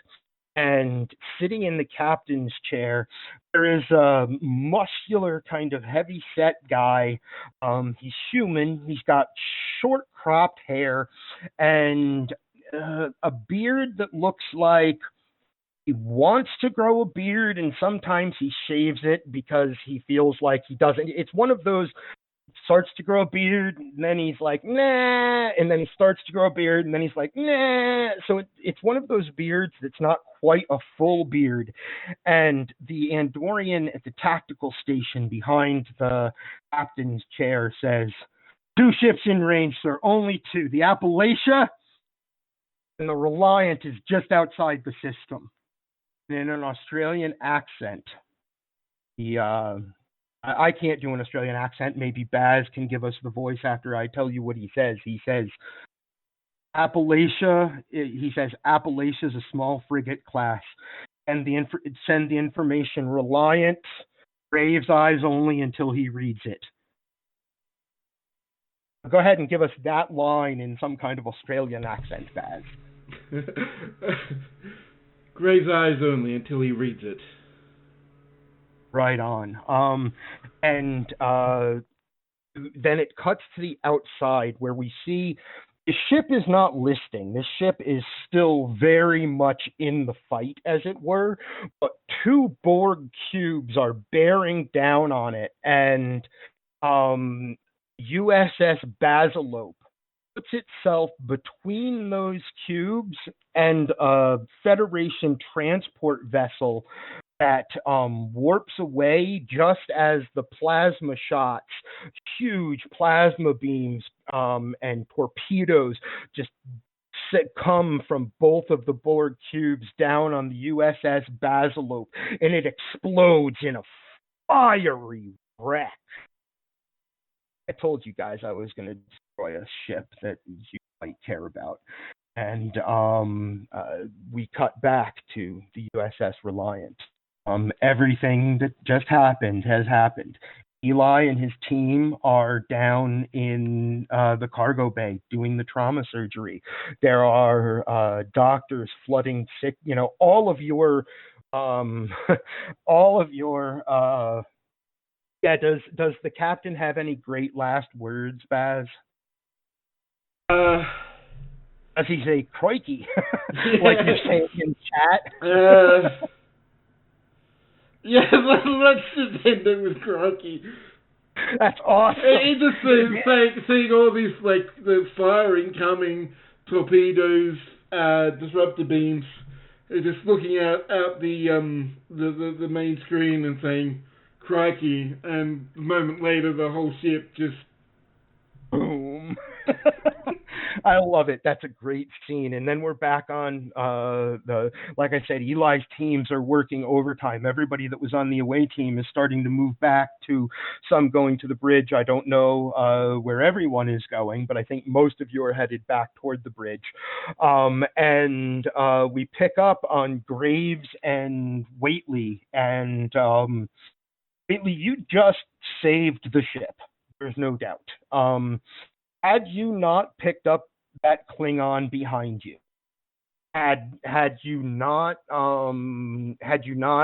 focused enough once you felt it to hear him give the command in his head, before he spoke it, those weapons would have hit the rear-facing hull of the Reliant and torn into your engines. You're probably breathing a sigh of relief, because that's what the people on that Klingon ship were thinking. Yeah, he's just calmly observing everything, knowing he did what he was supposed to do. Mm-hmm. What would you like to do, Graves? Sorry, I was actually watching First Contact. Okay, so we're in sickbay? You can be. You're leaving the bridge to go to sickbay. So we're leaving the bridge to go to sickbay, and who are you going to put in charge of the bridge? Oh, okay. Klingon at ops generally would be the one to sit You know, there's no other senior officer on the bridge. He would be the one to sit a watch until one showed up. And he's standing up to do that. He's done it before. Okay, so I'm going to give him the order. You've got the bridge. Moon's on the ship, or still at comms, right? Yep. Or the con. Okay, Mm-hmm. And then I also tap my combat and just say, just in case, Lieutenant Tardigrade, or Ensign Tardigrade, report to the bridge. Right on. Virak says, I'll let him have the console when he gets here. I just kind of want him there just in case. That sounds great. I love that Tardigrade comes onto the bridge. I really do. Because as the rest of the away team is, arriving or in the turbo lifts on their way back to the bridge, you see Graves and Waitley walk into the sick bay. You see at this point there are 3 borg on operating tables in the sick bay. They still have, one of them is Captain Cole. They still have implants in them, and that is what the doctors have begun to work on here, is the safest removal of the implants that they can, they can do. This is not the trauma surgery of making sure that the creatures you brought on board don't contact the collective. That's happening in the cargo bay. You walk into sick bay and you see let's say what is the race that why am I blanking? The spiritual race, Helna. Rigelian. Rigelian, thank you. Rigelian. A Rigelian woman with blonde hair and a bun. It seems to be the attending main doctor working on Captain Cole. Cole looks unconscious. Is there any possibility of waking her? And, sir, I imagine she may be in a lot of pain, and I have no idea what will be going on in her mind right now. Just need a brief conversation before I make a decision. She puts a hypo, cordrazine hypo up to her neck, and and Cole's eyes open up, and you can see that she looks. Before anything else, they flash from side to side, looking at what she can, and up and down, looking at what she can see of her surroundings. What ship? She hasn't apparently identified any individual people yet. The thing that comes out of her mouth is, what ship? And it sounds like her voice, not Borgified in any way. It's the ship I'm currently commanding. Graves! Hi. Hi there. She tries to push herself up on her elbows and says, "Forgive me if I don't get up." And you can see that she has like a sucking chest wound that has like a huge bandage over it and everything, right? So like she's definitely in a lot of pain, most likely. Forgive me if I don't get up. That's probably best under the circumstances. So we've got a decision to make, and it's a pretty serious one. We've rescued about, over 50 crew members from your ship, but the Borg have adapted to both our transporters and our medical procedures. We probably can't get anyone else out. What's the decision? We can either leave the Texas or destroy it. We still have the Texas. Drop it now. And her eyes like flutter, like it really, like suddenly she's terrified and her eyes flutter and it almost looks like she's trying to reconnect to the collective and she's like, blow it now. And then I just hit my comm badge, tactical, lock a full torpedo spread onto the Texas and destroy it. Oakley, get back on the bridge.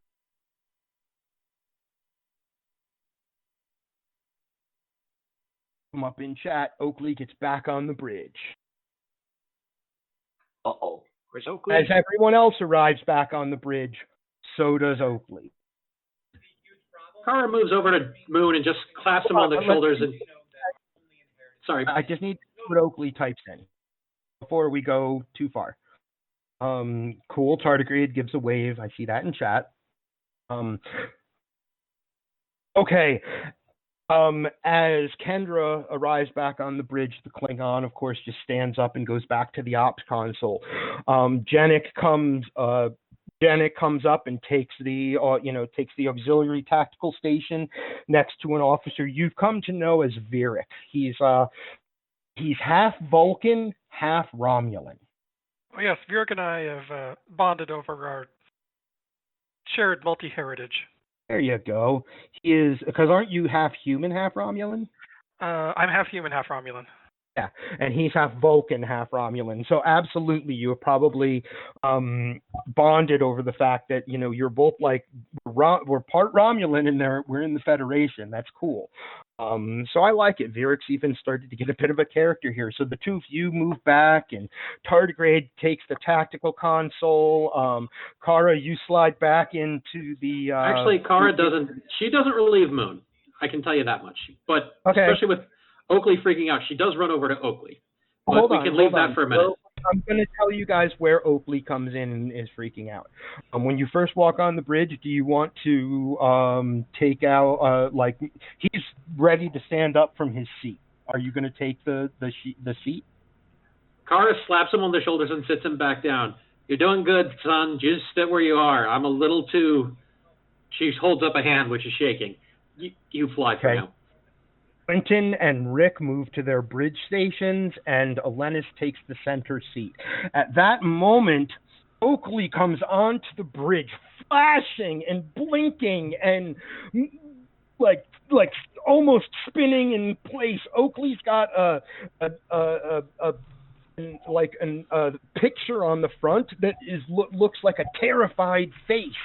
At the same moment, Graves' order comes over. Bridge torpedoes on the Texas, destroy it, and the tardigrade just like boop, boop, boop, boop, boop, like presses the buttons. Just like uses his 8 arms to press a whole lot of buttons. Virik and Janik just supply. He gets to hit the red button. He absolutely does, and a bunch of torpedoes fly off of the Moon releases the arms that you float back a little bit, and all these torpedoes smash into the Texas, and we now have our second ship exploding in a fireball in space. And Oakley is still going crazy in the corner. What does everyone do? They're all on the bridge except for the captain and Whately. Carter watches over to Oakley. I think I'm down in cargo bay still, so... Oh, and Eli, sorry. And Eli in the cargo bay. We're going to get back there, I promise you. Kendra is trying to look stoic, but she's definitely crying. Okay. Sit down in the center seat, like stoic with like some tears in your eyes. Going down the list, Janik, what do you and Virik just assisted in destroying the USS Texas. And you both have active sensors already up on your consoles, and you both can see an incoming transmission from the USS Basilope, Captain's eyes only.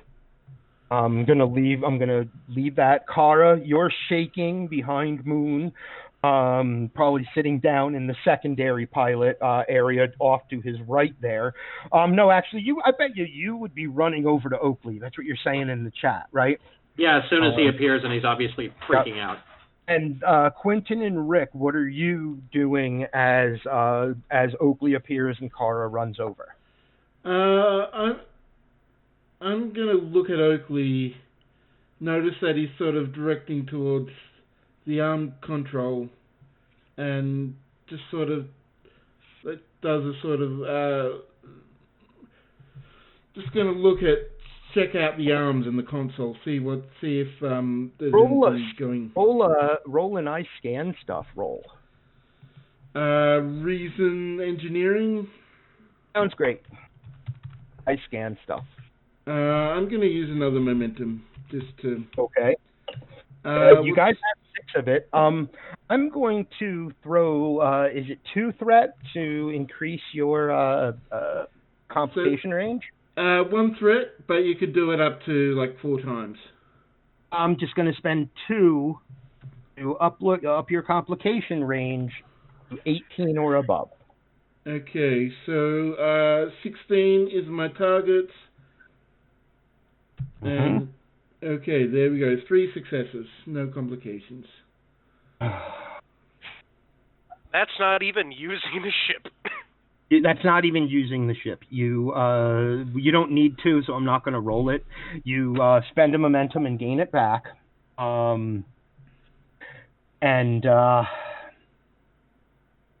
You detect on basically crawling up the arms like an ivy, Borg assimilation technology. Oakley's going crazy. Do we have anything to Quentin, blow the arms? You could either pick this up at the same time, or you could pick this up and be like, I'm detaching the pods, fuck what anybody says, right? You know? What would you like to do here? Okay, I'm going to say, I'm going to go and detach the arms, but I'm actually saying, your moment was Borg is starting to assimilate the arms. I've got to detach them.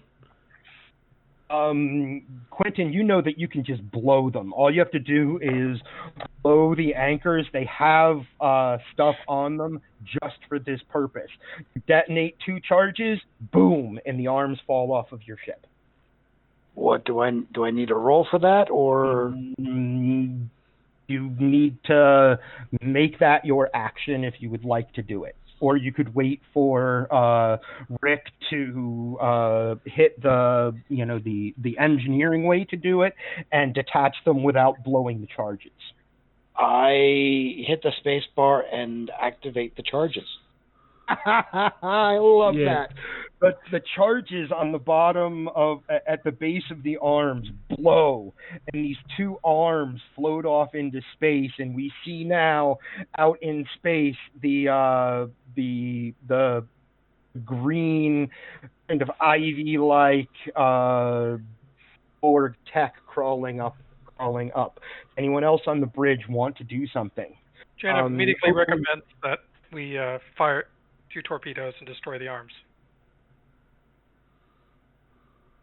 Andra, you're in the center seat. All right, opening fire. Eric nods, sends the locations to tardigrade. You send the other location. Tardigrade fires the torpedoes in the arms. Basically blow apart in it's not quite as beautiful and big a fireball, but there is a little fire, 2 little fireballs.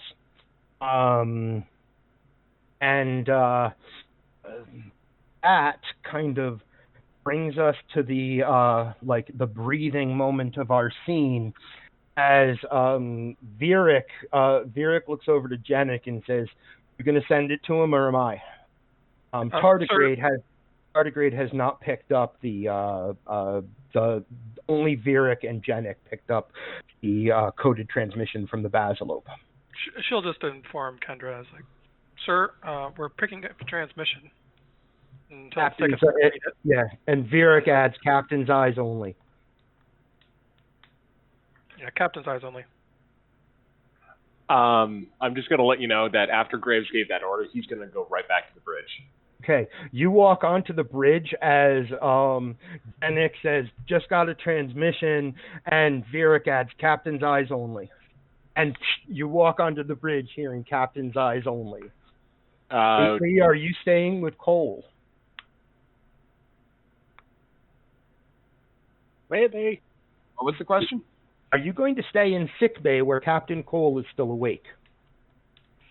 He is basically paying as close attention to her as he can. Okay. She's not freaking out anymore. It's almost like she felt the Texas be destroyed, and like you didn't know it happened except for her eyes stopped freaking out, and she said, "Who's here?" She still hasn't been able to really pick up her head much.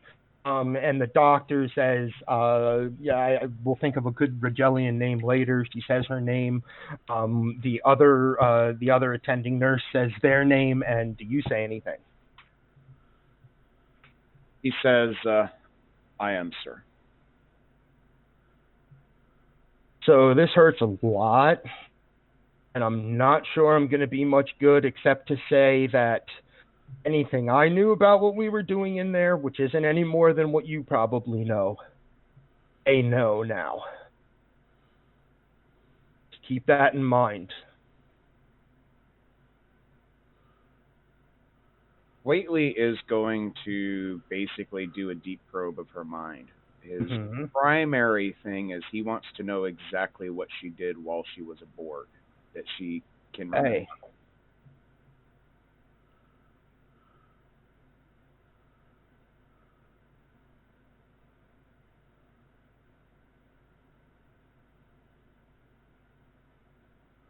Okay, go ahead. Roll your I do a probe roll. I don't know what we've been using for that. It's probably like presence and command or inside command. Presence and command is my guess. So for you, sorry, I of course got the sheets right in front of me. For Whately, a presence and command check is 10 and 4, so 15. Have psychology, your target number is 15, your critical range is 4 or below.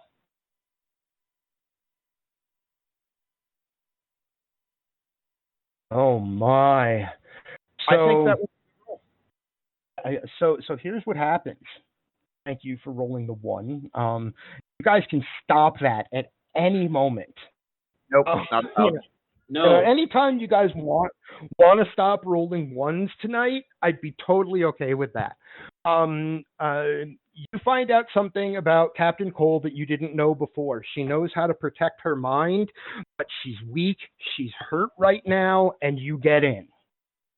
She tries to stop you. It almost, it's not, she doesn't realize it's you, and it feels to her like the Borg again, and she's trying to resist it.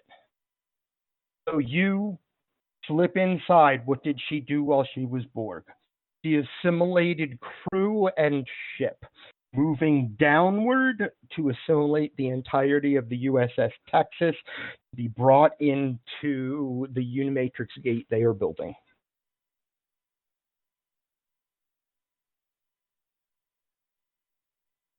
I don't like the word gate. They're building a transwarp gate in this in the Karat system, and that's what she was assimilating the Texas to be used in that project. That's what you get, Whately. He has a pad, and he just kind of takes notes on everything, and he sends it to Graves for his edification. Regellian looks over at you and says, Captain, or she looks over at you and not looking down at Cole. She looks over at you and she says, Captain, it would be best if you let us induce coma until we're done. And Cole says, please. And she hypos another hypo spray into her shoulder neck area, and Cole passes back out, and the doctor says, I'm sorry, I can't keep her awake any longer. It's not right. We're fine.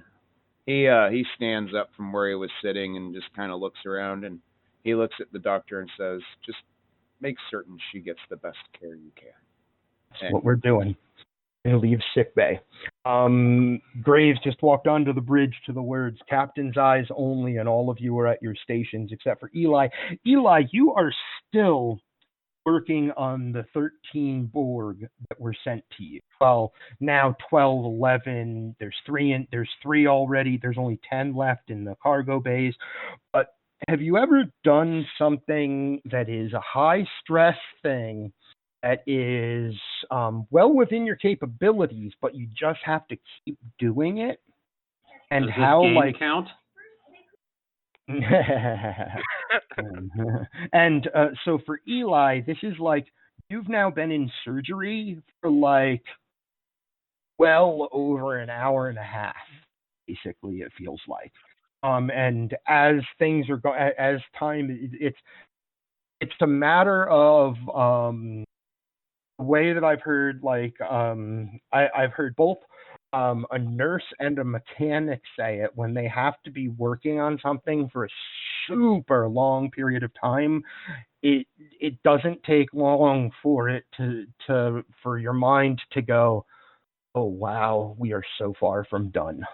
If that makes sense. Yeah. I'm just Um, imagining that surgery that I did on the cramped little freighter bed that one exactly.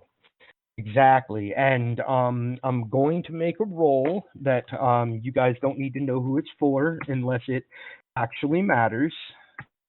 Hey, they get a success. When you hit that moment, Doctor Three, the moment that you hit that moment is way at the end of like your third surgery. And now I'm obviously storytelling a little bit of time passing for Eli here, right? When you hit that moment, Doctor Three comes over and just without saying anything, she puts a hand on your shoulder, holds up her medical device and steps in and gives you like a 5-minute break. She rolled a success, so she noticed that you needed to take a 5-minute break. It's the most human thing you have seen her do. I am amazed. Mm-hmm. It literally is the most human moment that you have seen from her. Her face doesn't betray like any emotion of like sympathy or anything. She puts a hand on your shoulder and kind of, she steps in for you. But her face doesn't betray any emotion, but she gives you a break. And so now we're a little bit further back in time from where Eli is. And on the bridge, Marcus, what do you say when you walk on the bridge and you hear message, captain's eyes only? I'll take it in my ready room. Walk right into the ready room, and what you have is not a message that is a message from any individual. You've just been sent a piece of the Basilope's black box, as it were.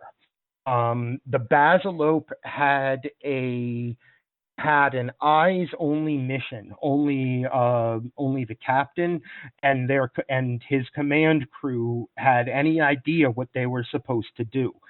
Starfleet Command is well aware that a transwarp gate is being built in the Karat sector.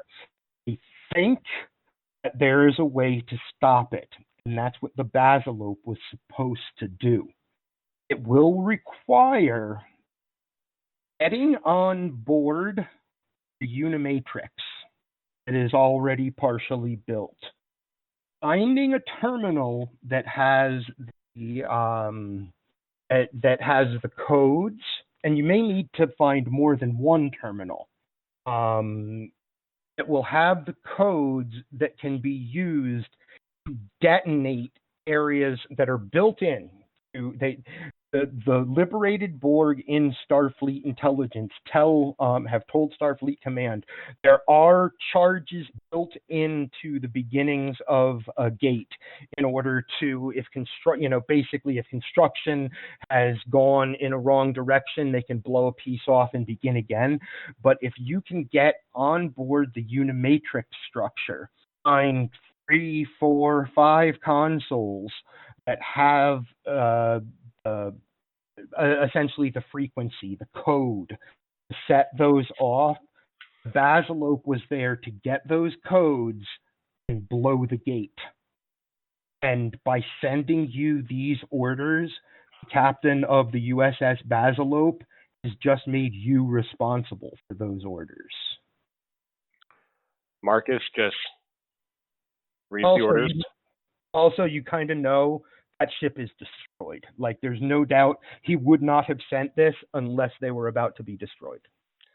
Marcus just says, crap.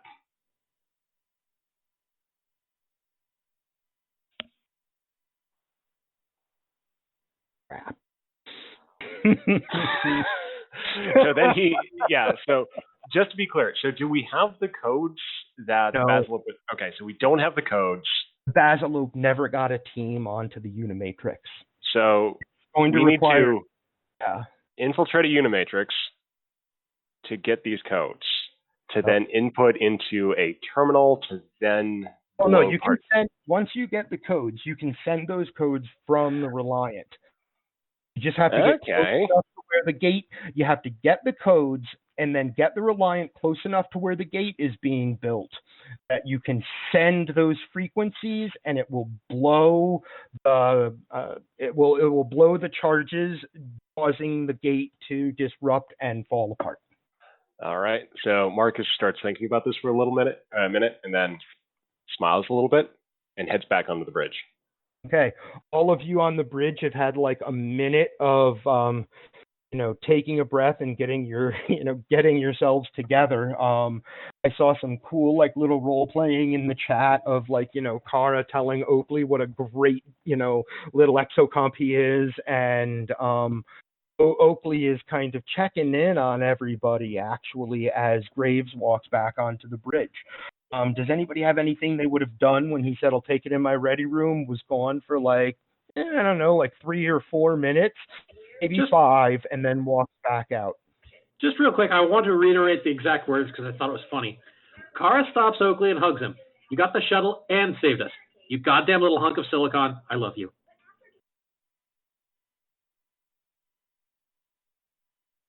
That's awesome. Kendra is go ahead. Kendra is just like, she's relieved, but she's really, really devastated at the fact that we just had to blow up the Texas, even though the crew members were already assimilated that were on there, and even though we didn't have any way to save anybody else, her core values. I don't blame you. Basically, it makes her question everything that she is. So she's just kind of sitting there like devastated, but trying to hold it together. Love that. Anyone else on the bridge? Moon doesn't.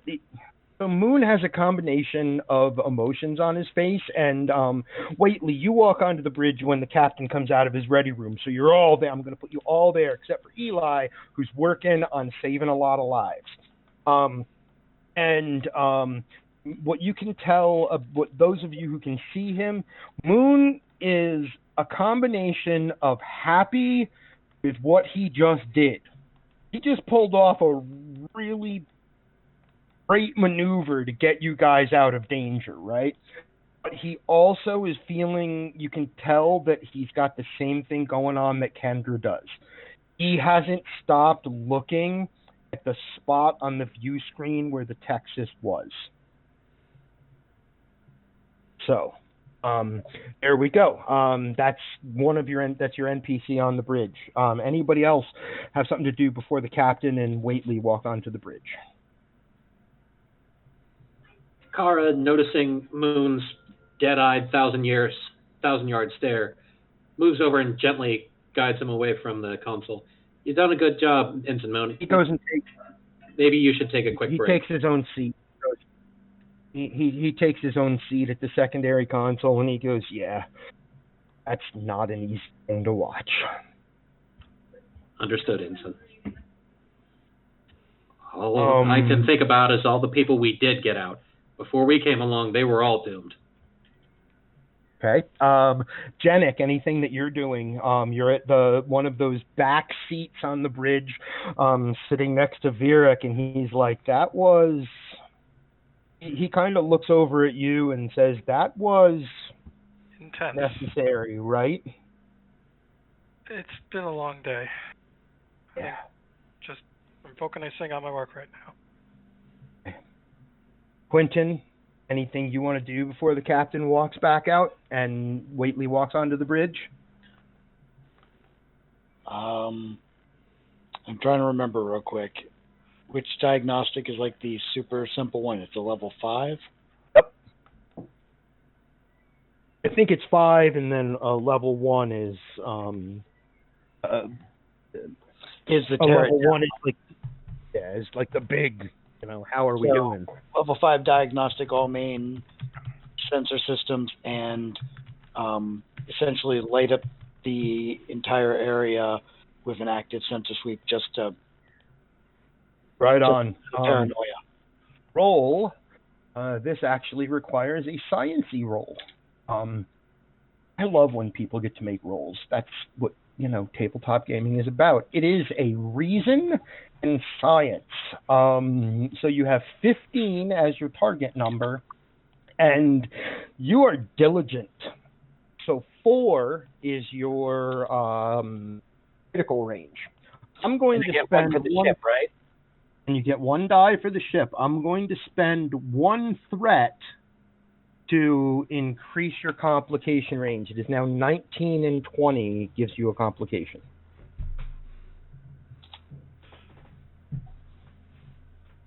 Guys are at full momentum.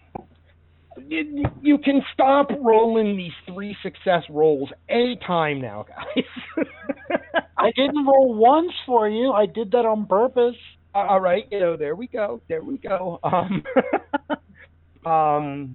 You, with your active scans and a level 5 diagnostic, the ship held up a lot better, actually, and Rick will also notice this when he looks into it from the engineering perspective, probably in the engineering deck.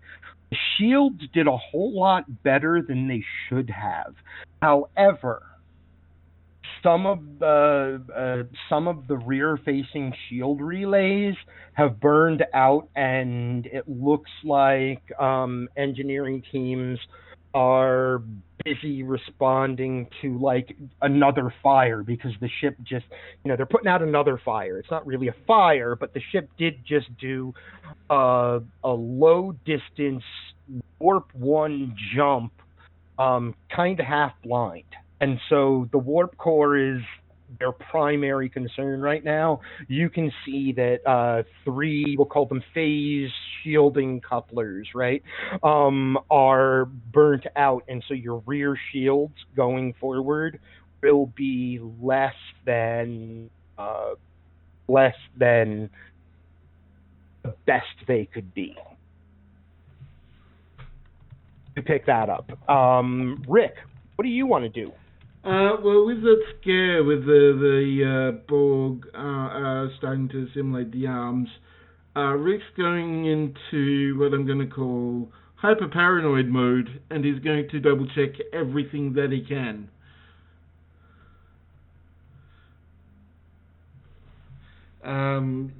Looking at the shields, looking at the engine, looking at the the hull, if there's any signs of anything Borgified, if there's anything at all that is out of the ordinary. Yes, you can make an engineering roll, an engineering scanning roll. So it'll be reason and engineering to scan for to be paranoid, scanning the ship. I love it. So I'm going to take a momentum for an extra die roll, which gives me cautious. You just grab them. I mean, you guys are still at 5. So. People have the opportunity to challenge me if they want.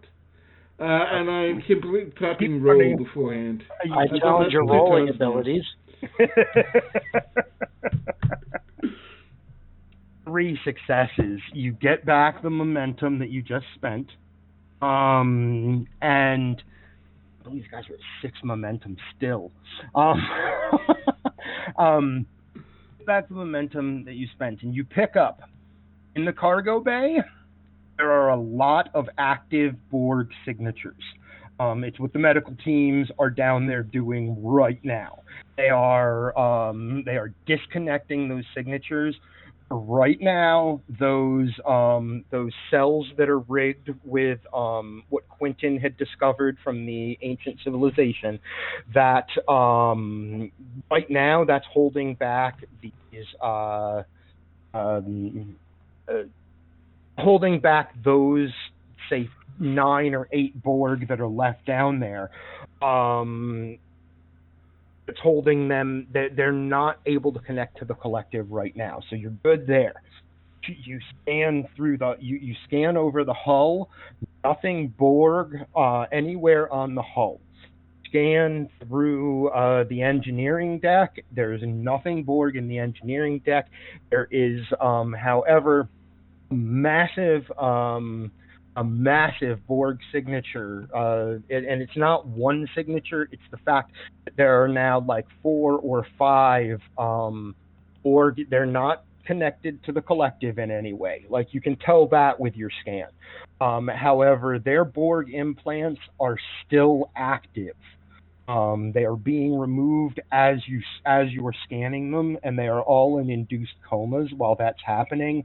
But that technology is still active. It's what your medical teams were prepared for, so it's probably okay.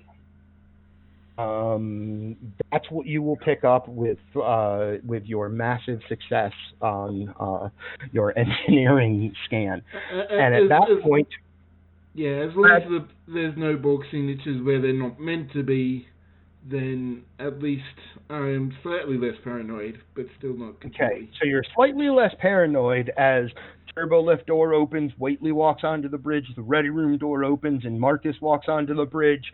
And Eli, you manage your last patient that was, in your cell. The other teams are also getting ready to send patients to sickbay. You can continue to assist them if you would like. Yeah, I'll assist them, then I'll go back to regular sick bay after that to start on Cole. Okay, right on. And that is our, then we are at our bridge scene with everyone except for Eli, who is doing a great job because of those roles you guys are getting. All of you. You don't have on to the sound bridge. quite so resentful of our good roles, I love it, actually. That was such an exciting first half. So all of you are now back on the bridge.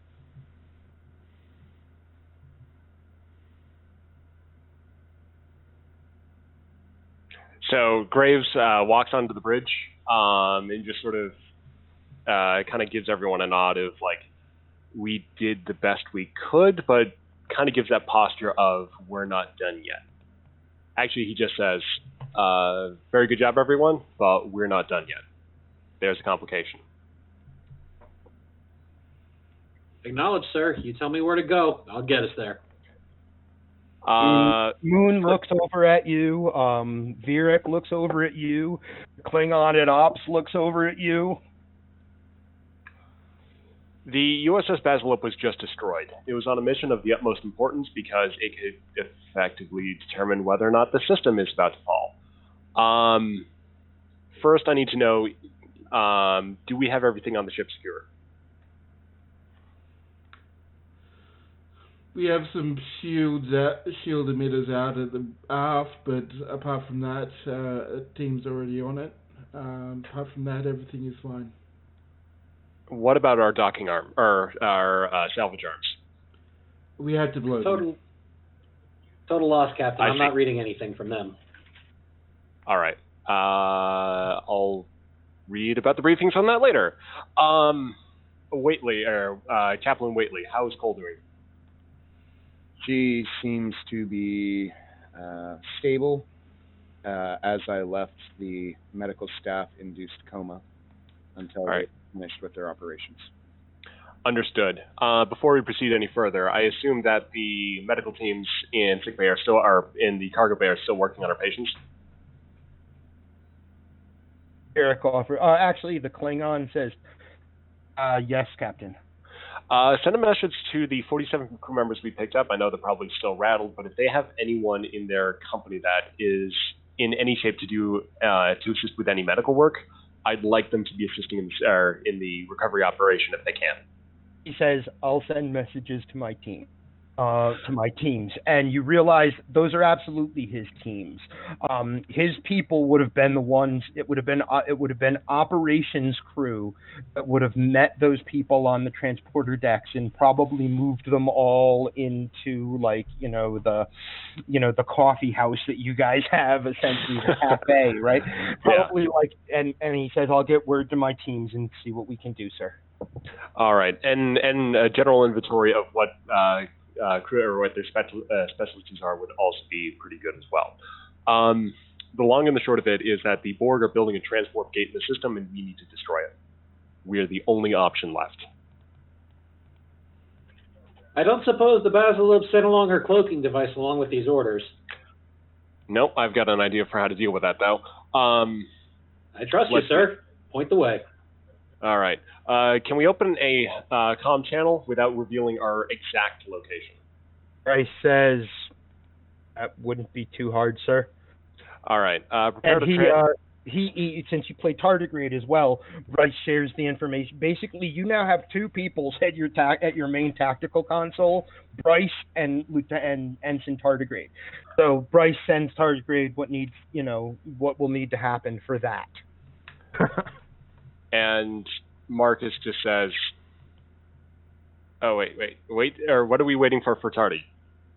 Just out of character. No, I think Elenis just got excited that she realized Tardy was on the bridge. Oh. Okay. So do we have that comm open?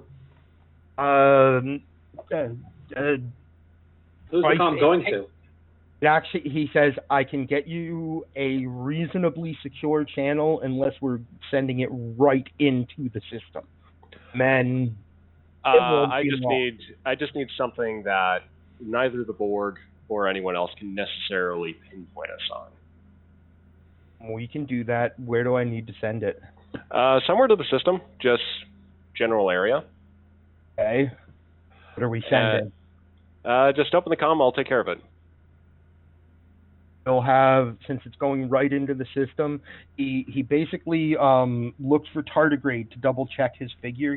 And Tardigrade sees that his figure is that you'll have 30 seconds before he has to cut the channel because someone in there that you don't want to pick you up could pick you up after that point. All right. So do we want to make Tardigrade make a roll? Sure. We have a character sheet for him. Here we go. Where is he? Come on now. There he is. Yeah. There's his character sheet. I got it. He needs to make a reason and security check. So 12, and he is versed in security protocols. So his your target number is 12, and you crit on a 2 or less. One success is all you needed. Tardigrade sees that the calculations are right, confirms it, and he says, and Bryce says, "Channel open, Captain." All right, I'm just going to broadcast the following message. Mac talk bet, doc, suf, call, ne. And just wait to see if anyone replies within that 30-second window.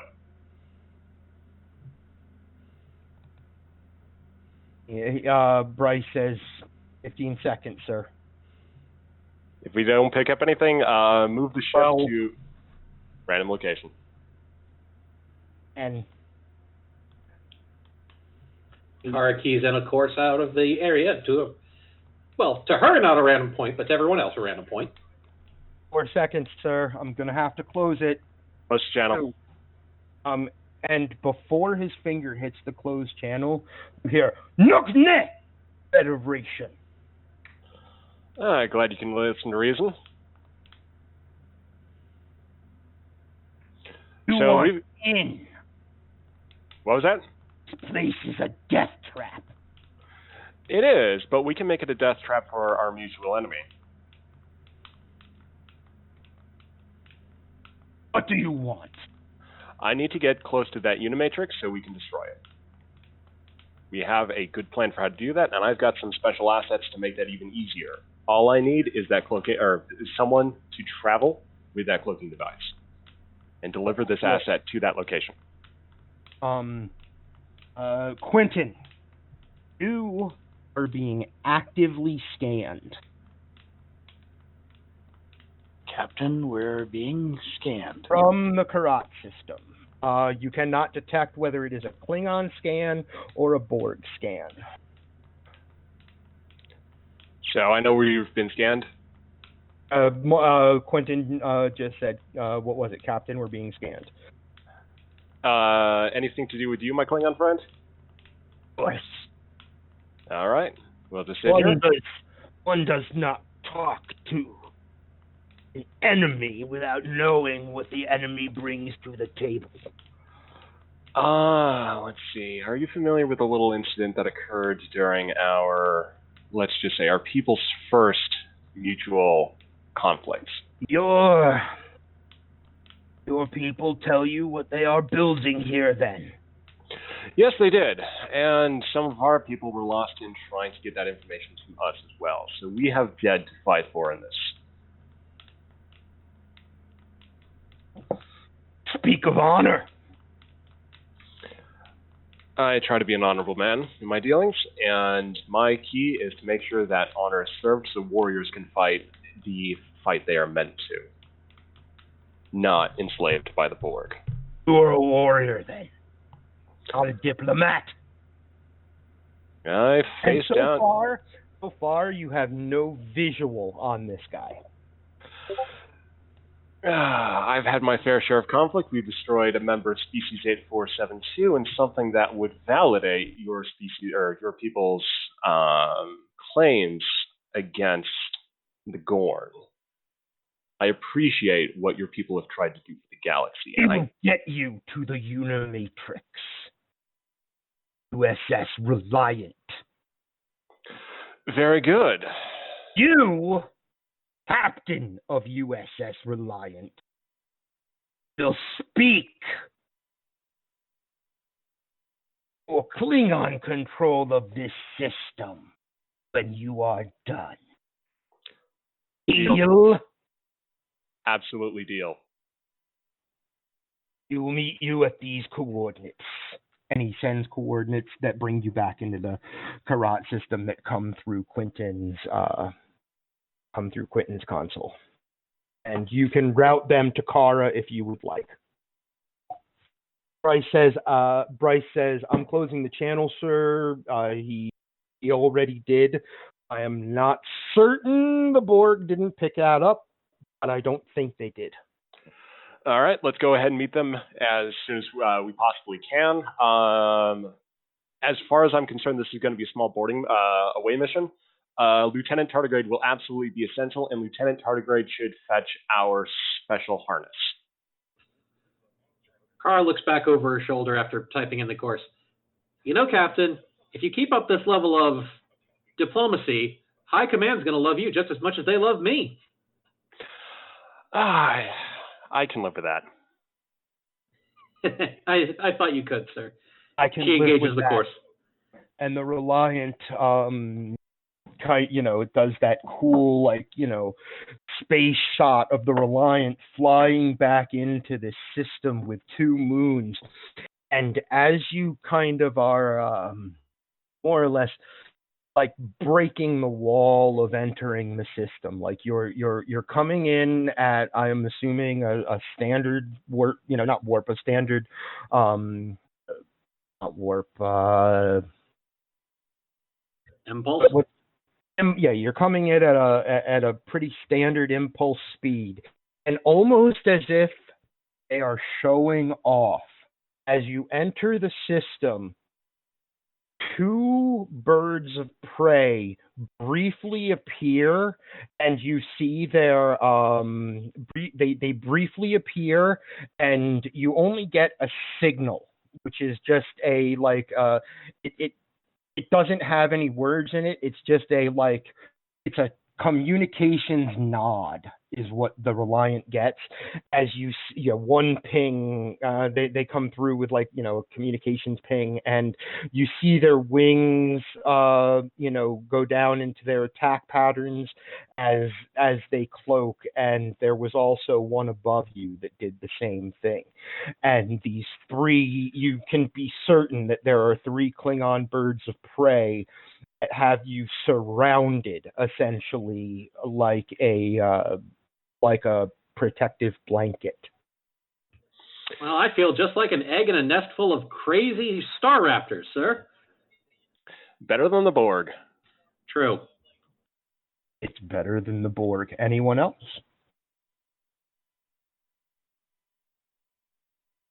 While this is happening, Eli, you arrive back in sickbay. And you can see a Rigelian doctor. She is actually a doctor. What would be a good... someone throw out a good female Rigelian name. Varouche. Varouche. You know her as Dr. Varouche. And she has been attending to the chest wound, which is not really a huge problem, but it is a problem. And so that's walk in, and Dr. Varouche says, "She's ready, Doc."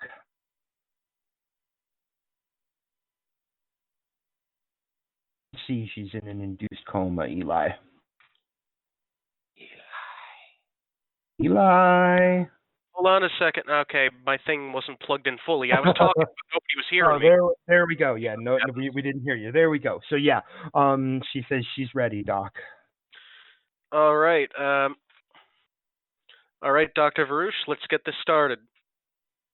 And go ahead and make a medical roll. This would be a great time to use more than one momentum, potentially. Okay, so how many momentum do we have? You guys have full momentum right now. And how many as a max am I allowed to use? Ask Baz. That's out of my that's out of my brain. Baz, how many am I allowed to use? Extra dice. Yeah, for extra dice. It's one momentum for the first dice, another two momentum for the second dice, so 3 total, and a third, and the last 3 momentum for the third dice. I'm only going to use 2 extra dice, so that's 3 total. Or 4 total, I'm sorry. 4 total. 3 total. It is 3. Unfortunately, the med bay gives you no additional successes, but Dr. Varouche gives you 1. Alright, so I guess I'm using 1 extra momentum for an extra die. Yeah, because you can also re-roll too with momentum, so. Yeah. True. Okay, so D20, and what was my, what am I going for? Let me pop from Tardigrade's character sheet to Eli's. You are doing a reason medicine, which is 15 is your target number. Trauma surgery is a focus, so 15 is your target number. 4 is your critical range. Have the same roll as Dr. Varouche. All right. Oh, nice. So between you get 3 successes, win back the momentum that you had.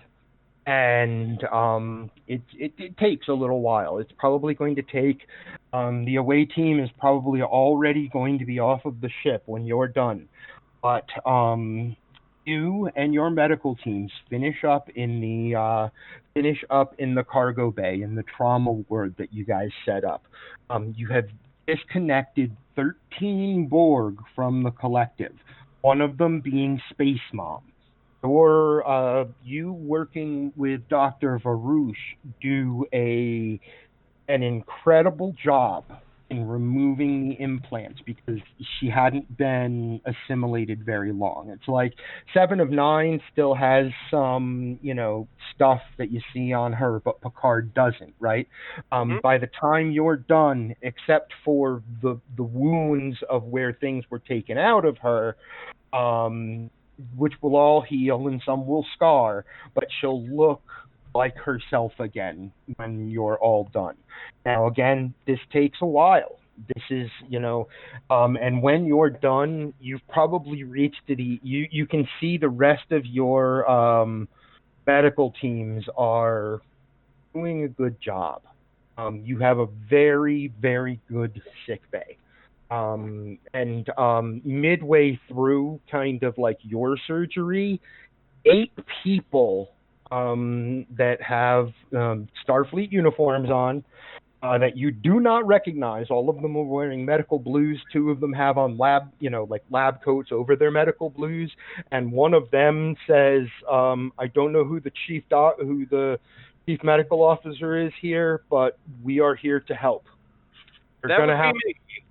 And he says, "I see that you're in surgery." And Dr. 3 says, "Allow me to direct you."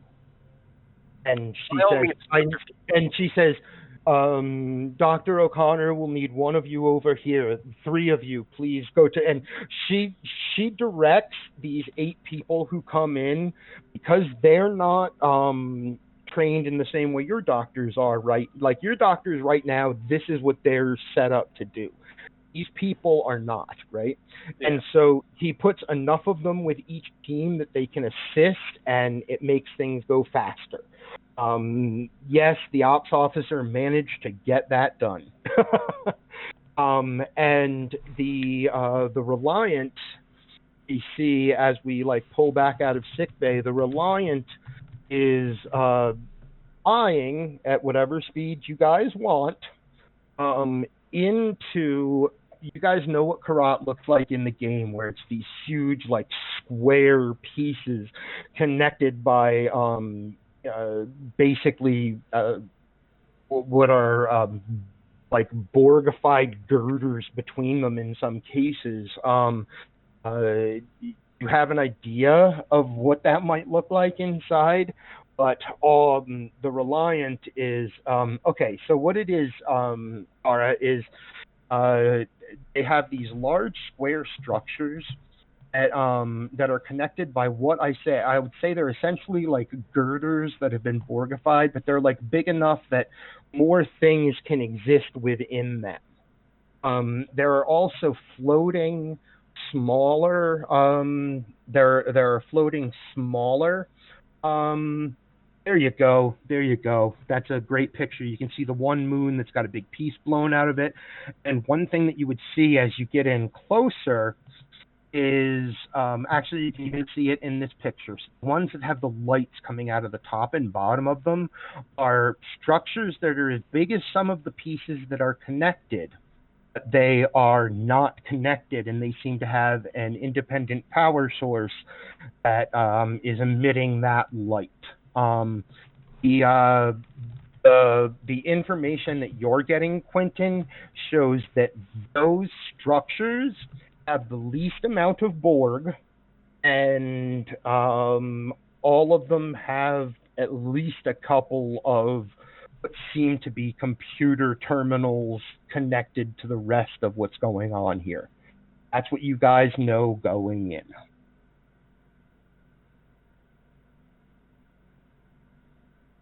Yay. What would you like to do? Captain, do we just keep flying? I mean, what's the plan here? Are they going to cover us with the cloak? How does this work? Well, I mean, okay, so as a sort of out of character scene, the Klingons just acknowledged us, correct? So they didn't they didn't make any demands. Basically, they're just going to follow our lead. That's what it seems like, yes. Okay, so they demanded the system. So.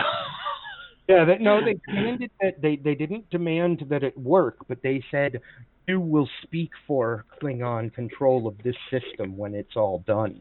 Yes. And the whole bridge heard that, and we'll hold them to it. Yeah. So, and at this point, so we got to fly to. Do we have any idea for which one of these nodes do we need to get to, or is there any specificity? Quentin, make a science and a reason science check or a scan to determine that information. That is what will determine that information. Kara, meanwhile, has no idea how they're not being detected, and she just trusts in the captain. Do I have a target number of around 15? Yeah, I'm sorry, I didn't pull up your character sheet. Let me look. It's probably 15, and I don't know if you have like scanners as a focus. I don't think you do. So yeah, your target number is 15, and your critical is just normal at 1.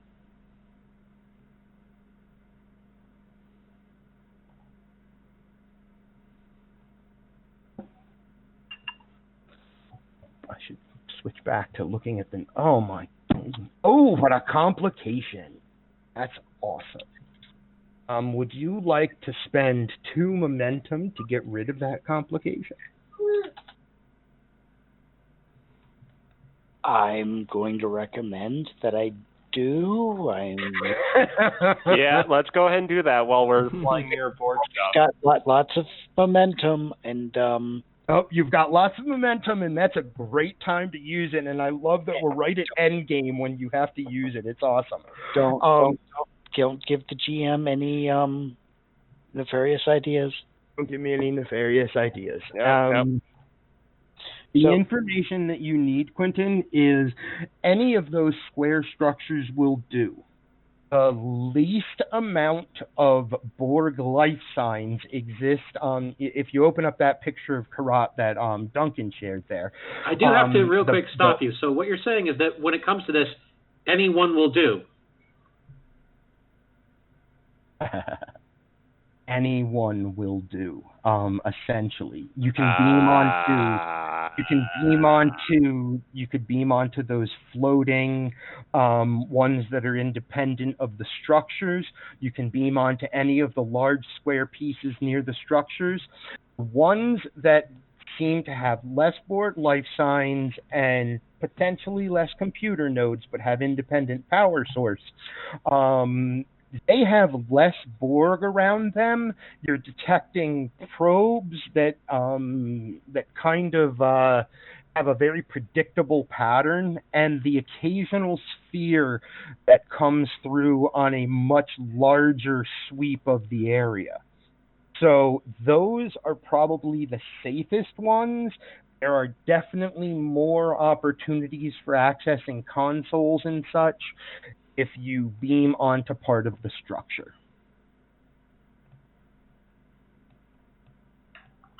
Interesting.